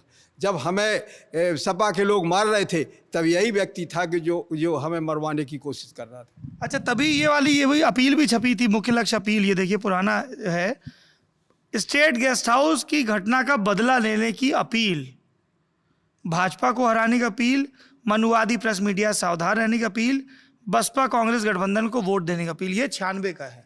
आपको दिया था कांग्रेसियों ने वोट 96 में, आप तो जीते थे। कायम में विधानसभा चुनाव नहीं, विधानसभा में दिया होगा तो अलग अलग थोड़ी मालूम कर लेंगे दिया कि नहीं दिया। तो ये स्टेट गेस्ट हाउस का सत्य, आप भी थे मीटिंग में? मैं तो, मेरे सामने तो बात हो रही थी मानवर कांसीराम से और पत्रकार मुलायम सिंह से और पत्रकारों से। गेस्ट हाउस में जब ये मीटिंग हुई, इसमें यहाँ भी आप भी होंगे विधायक? हाँ, गेस्ट हाउस में तो मैं था, अलग अलग कमरों में लोग थे, लेकिन सपा के लोग आ गए न हमारे, हाँ सपा के आए, वास्तव में आए। और अब आप सपा में हो इसलिए तो ऐसा नहीं कह रहे हो? भाजपा के आए। सिलेंडर कैसे पहुंचा वहाँ गेस्ट हाउस से? सिलेंडर कैसे पहुंचा? ये बात है ना, आप बताइए, अब आप लोग अलग अलग अपने भाई अब ये बात तो बेकार की कर दो। कह रहे भाजपा के आए, सपा के आए, सपा के आए। भाई वहाँ मानवर कांसीराम मुलायम सिंह बोला, सुनिए तो यार, कमियां हमें भी हैं, आप भी में, सपा में, बसपा में भी, गाय को पीछे पड़े, सब में है, सारे दल हैं, सब में कमी है। मानवर ऐसा था, मेरे सामने की बात है, माननीय मुलायम सिंह और कांसीराम बैठी थे, और मुलायम सिंह ये बताइए आप, हम चलेंगे तो प्रचार करने में वो कानपुर देहात वाले में, लेकिन मुझे ये बताइए कि जो आप अखबार में निकालते हैं, वो आपने बताया कि वो सामने बयान देने को राजी नहीं हुए, बोले कमरे में क्या देंगे। उनका मैं गरम होकर कांसीराम आते हैं और अटैची भर के ठंड होकर चले जाते, क्यों निकलवाते ऐसी बातों। इधर हमारा पिछले वर्ग की महिला लड़ रही है और आप उसको 7 दिन बंद कर रहे उसको, तो ये तो अच्छी बात नहीं। हमारा जिला पंचायत में, हाँ, पंचायत चुनाव से ही मतभेद बढ़ के आए थे सपा बसपा, तो गेस्ट हाउस में क्या हुआ? गेस्ट हाउस वही तो बता रहा ना, तो जब उन्होंने कहा कि हम भाई यहाँ कहिए पत्रकारों के सामने कि हम ऐसा यहाँ नहीं कह सकते माननीय मुलायम सिंह का, कमरे में बैठ जाओ, हम कह देंगे क्या। तो उन्होंने कहा इसकी मानी तुम कमज़ोर हो, तभी तो आप कह रहे हैं कमरे में जाकर कह दूंगा। यहीं से फिर वो गठबंधन यहीं से खत्म हो गया, इसी बात पर खत्म हो गया। वैसे सिद्धांत तो किसी पार्टी में रहा नहीं, उसमें एक बहुजन समाज पार्टी भी है। जब रमाकांत यादव, उमाकांत यादव इस कांड के मुख्य अभियुक्त थे, बसपा में आए वो बाद में, और बसपा से फिर लोकसभा सदस्य बन रहे दोनों। तो सिद्धांत तो अब आज देख ही रहे क्या सिद्धांत रह गए। उस बचे नहीं सिद्धांत राजनीति, हाँ बच्चे, उस सिद्धांत में हम लोग तो, इनके यहाँ भी ऐसा ही है, कांग्रेस के यहाँ भी ऐसा ही है, सबके यहाँ ऐसा ही चल रहा है। हमें और हम तो जाके पहुंच गए। ताकतवर की पूजा होती है हमेशा। जितने ताकतवर मारने गए थे, मायावती कहते मारने गए थे, सब बीएसपी से सांसद और एमएलए हो गए। और जो जितने अशोक चंदेल हो, अशोक चंदेल हो, सुरेंद्र वर्मा हो, पत्रकार वार्ता में कहा क्या है यार, उन्होंने तो ठीक है। अब ये पता नहीं, ये भी थीसिस लिखेंगे इस पर, और क्या ये डॉक्टर इसी ये भी डॉक्टर होंगे, देख लेना हैं? और क्या इतनी चीजें सुन करके आई है। ऐसा है, एक बाबा जी थे, वो माने थे केवल जमुना की बात, और ऐसे ही लोग बोले, हमारे सब कैसे बोले कि काय बाबा जी ये चूतर तुम्हारे बड़े बड़े मोटे मोटे हैं। जब बाबा जी ने कहा बेटा जब ये चूतर खुल जाए तो सबके ही ऐसे मोटे मोटे दिखाई देते। That's the word for hips. ऐसे कुछ का कुछ सही बात है, एक दूसरे तो सबाई की खुल गई, सबके तब तो सबके, इनकी अकेले नहीं मानवर, जानवर पार्टी में अब देखिए, अब मानवर तिवारी जी इनकी सभा में आ गए, जब जीवन से मुंबई में तिवारी जी कौन विनोद विनोद चतुर्वेदी बुढ़े हो गए वे, कांग्रेस से अब जाके आए। अब आए जबकि कांग्रेस में कमजोर हो रहा हूँ, जो कमजोर लग रही है विरोध में तो कांग्रेस है इसमें। अरे उनका मान सम्मान तो था ही, तो मानवर सब जगह यही है, जब जहाँ देखे जाके चूतर खुल जाए तो ऐसे बड़े बड़े दिखाई देते। सही कह रहे हैं जयदीन जी, सही कह रहे हैं चंद्रशेखर भारती जी। सही कह रहे हैं। अच्छा ये अभी सपा में चले गए हैं इसलिए ही आवाज अंगे है ये दोनों सपा में चले गए इसलिए थोड़ा ढक के। ऐसा नहीं है, पहले इस प्रदेश में बनी, ऐसा है, चाय पी लो तसल्ली। इस प्रदेश कॉमन ले लो तो एसजी बजेगा, जो सोशल जस्टिस की बात करेगा, जो सामाजिक न्याय की। कौन सी सीट से लड़ रहे हैं इस बार आप? कहाँ हम सरकार बनाने के लिए, अरे दावा कहाँ है? सरकार बनाने के लिए। चलिए आप लोगों ने इतने पूरी बीएसपी को बदनाम करना, लेकिन मानवा की सरकार बनेगी बीएसपी की। मानवर काशीराम जी जिंदा रहे होते, केंद्र में सरकार बसपा की होती, अगर जिंदा रहे होते तो। मूवमेंट चलाया उन्होंने, मूवमेंट चलाया, प्रधानमंत्री होते हैं, राम साहब प्रधानमंत्री होते, बसपा की मूवमेंट फेल हो गया, गवर्नमेंट बनते ही फेल हो गया। तो वजह क्या रही? सिर्फ मायावती जी वजह है या कुछ और वजह भी रही? हाँ, टोटल वजह आरएसएस नहीं चाहती थी कि साथ। हाँ, आरएसएस नहीं चाहती थी कि बैकवर्ड और एससी ये बहुजन समाज मिल जाए, एक हो जाए, आज भी नहीं चाहती वो। क्या कह रहे हैं? आरएसएस के चाहने से क्या होता है? कांसीराम साहब ने कहा था जिसकी जितनी भागीदारी उसकी उतनी हिस्सेदारी। अगर हम सबको पूरा बहुजन समाज को उसकी हिस्सेदारी दे देते तो कोई कहीं नहीं जाता। क्या कह रहे हैं? क्या नाम भाऊजी आपका? मेरा नाम राम सेन ही है सर। हमारे फौजी जी ने कहा है कि आरएसएस पे आरोप लगा रहे हैं आप, एससीबीसी एक ना हो पाए। एससीबीसी क्या नाम, क्या खाना नहीं खाता है, बुद्धि नहीं रखता है जरा भी, क्यों नहीं एक हो रहा है? अभी मैं ये कह रहा हूँ 2 जून 95 में जो घटना घटी, क्या परिस्थितियाँ रही होगी हम नहीं जानते। 2019 में भी हमने गठबंधन किया, दोनों का गठबंधन हुआ है, क्यों नहीं चल रहा गठबंधन? देखिए सर, क्यों नहीं चला? आइडियोलॉजी की अगर बात है तो हमारी समझ में तो केवल एक चीज़ आ रही है कि अकेले हम एक समाज से कोई पार्टी नहीं चला सकते। जवाब सही है। हमको मिलना बैकवर्ड पड़ेगा। अर्जन पहले सब मिले थे, तब मायावती बहन जी जीती थी। हाँ, जो कांसीराम साहब की आइडियोलॉजी थी उस पर हमें चलना पड़ेगा। हमको बगैर चले हम कुछ नहीं पा पाएंगे, ना समाजवादी पार्टी कुछ पा पाएगी, ना बहुजन समाज पार्टी कुछ पा पाएगी। ना। तब इसके बाद हम आरएसएस को दोष देवे तो ये तो हमारा दोष है ना। हाँ, क्या कह रहे हैं आप? ये केसी गौतम जी, ये सब पार्टी अलग अलग झंडा लिए घूमेंगी, बीजेपी सरकार बनाएगी अगली बार। निश्चित है जवाब, निश्चित है बीजेपी फिर बन। क्योंकि ये आप कह रहे हो सब अलग अलग। देखो दो पुलिस इंस्पेक्टर थे आप। हाँ, दोहरे समाज अकेलो जा में है बीएसपी में, और हरजन में कौन समाज है मैं बताओ? और मुलायम सिंह पे बैकवर्ड समाज है, पाल साहब लड़े थोड़े बहुत पाल दे दें, और अनबरादरी तो बैकवर्ड में ज्यादा उन पे कैसे? क्या नाम क्या आपका? मुंशीलाल निषाद। हाँ, ये शुरुआती कार्यकर्ता है, शुरुआती कार्यकर्ता। वो डकैतों वाले गांव के हैं ये। इन्हीं की यमुना पट्टी के हैं, यमुना पट्टी के उस गांव के हैं जो फूलन देवी की गिरोह में जो सबसे बड़े डकैत शुरू में थे, राम अवतार मल्ला, वो इन्हीं की। कौन सा गाँव था राम अवतार मल्ला का? कोटा दीवारा गाँव। कोटा दीवारा, ये कालपी तहसील में लगता है, कानपुर देहात, माधवगढ़ के पास। उस समय इनको पकड़वा करवा लेते थे। अच्छा, मैं एक आखिरी सवाल केपी सिंह जी आपसे पूछना चाहता हूँ, जेरी जी भी थक गए होंगे, इतनी देर से कैमरा पकड़े हैं। आप 80 के दशक से यहाँ पे पत्रकारिता कर रहे हैं। आपने भैया पीछे देखना चाहे बैठ जाओ तुम गुरु, पत्रकारिता कर रहे हैं। और आप उन दिनों में लोगों से, अलग अलग प्रतिष्ठित व्यक्तियों से कॉलम लिखवाते थे। मैंने पुरानी फाइलें देखी हैं आपकी, और 89 में सर्वे करते थे जब इस सेफोलॉजी ये सब चीज़ें थी भी नहीं। बीएसपी का ये इतना मजबूत गढ़ था। अब मैं बीएसपी की किसको टिकट मिला, बोले फलाने जी को, ढिकाने जी को, हरिओम उपाध्याय को मिल गया, छोटे सिंह को मिल गया, फलाने तिवारी को मिल गया, फलाने भदौरिया, संजय भदौरिया को मिल गया टिकट, है ना। तो ये, और जो इन्होंने श्रीराम पाल जी ने कहा 2,27,00,000, है ना।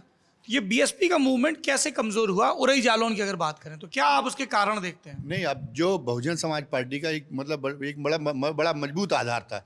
जब तक बहुजन रहा उसमें, तब तक मजबूत आधार था। जैसे पाल साहब की बिरादरी थी, ये भी मतलब उतनी सताई हुई बिरादरी थी, अनुसूचित जाति से कुछ बेहतर थे, लेकिन सताए हुए लोग थे। इनको भी कुशवाहा जी थे। जब बीएसपी ने ये प्रयोग करना शुरू किया अपने मजबूत गढ़ में, कोई जरूरत नहीं थी, इतना मजबूत समीकरण था कि इसी की बदौलत 4 सीटें जीतने की स्थिति में थी।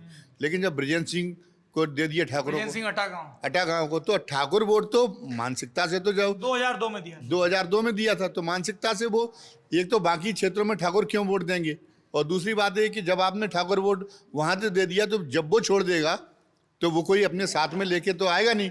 फिर हरिओम उपाध्याय को दे दिया तो ब्राह्मण क्यों रहेंगे बसपा में। इसका कोई, ये तो तात्कालिक आपको 1 सीट जीतने का लाभ मिल गया, लेकिन दूरगामी तौर पे ये हुआ कि बहुजन इससे छटक गया। बहुजन को सर्वजन बनाने के चक्कर में। लेकिन लोग ये कहते हैं, नहीं किसकी कीमत पे, नहीं बहुजन को सर्वजन नहीं, लेकिन किसकी कीमत पे, पिछड़ों की कीमत पे ये काम किया गया। ये टिकट तो कहते हैं कि मायावती अगर ये प्रयोग नहीं करती तो जो बसपा इकलौते दम सत्ता में आई, अपने दम 2007 में, वो नहीं आ पाती। नहीं, वो जालौन के लिए इकलौते कहाँ से आई? अपने आप तो बहुमत तभी आया ना 2007 में, स्पष्ट बहुमत। नहीं, जालौन में इस प्रयोग करने की कोई जरूरत नहीं थी। जहां प्रयोग कामयाब था, आपका बहुजन का प्रयोग जहां कामयाब था, जहां आप नहीं जीत पा रहे थे, आप पिछड़ों और दलितों की राजनीति करके सफल थे, वहां पे वहां आपको ये नहीं करना चाहिए। चलिए, ये बातचीत अभी यहाँ रोकते हैं। हालांकि ना तो मेरे सवाल खत्म हुए हैं, ना ही और जानने का लोभ खत्म हुआ है।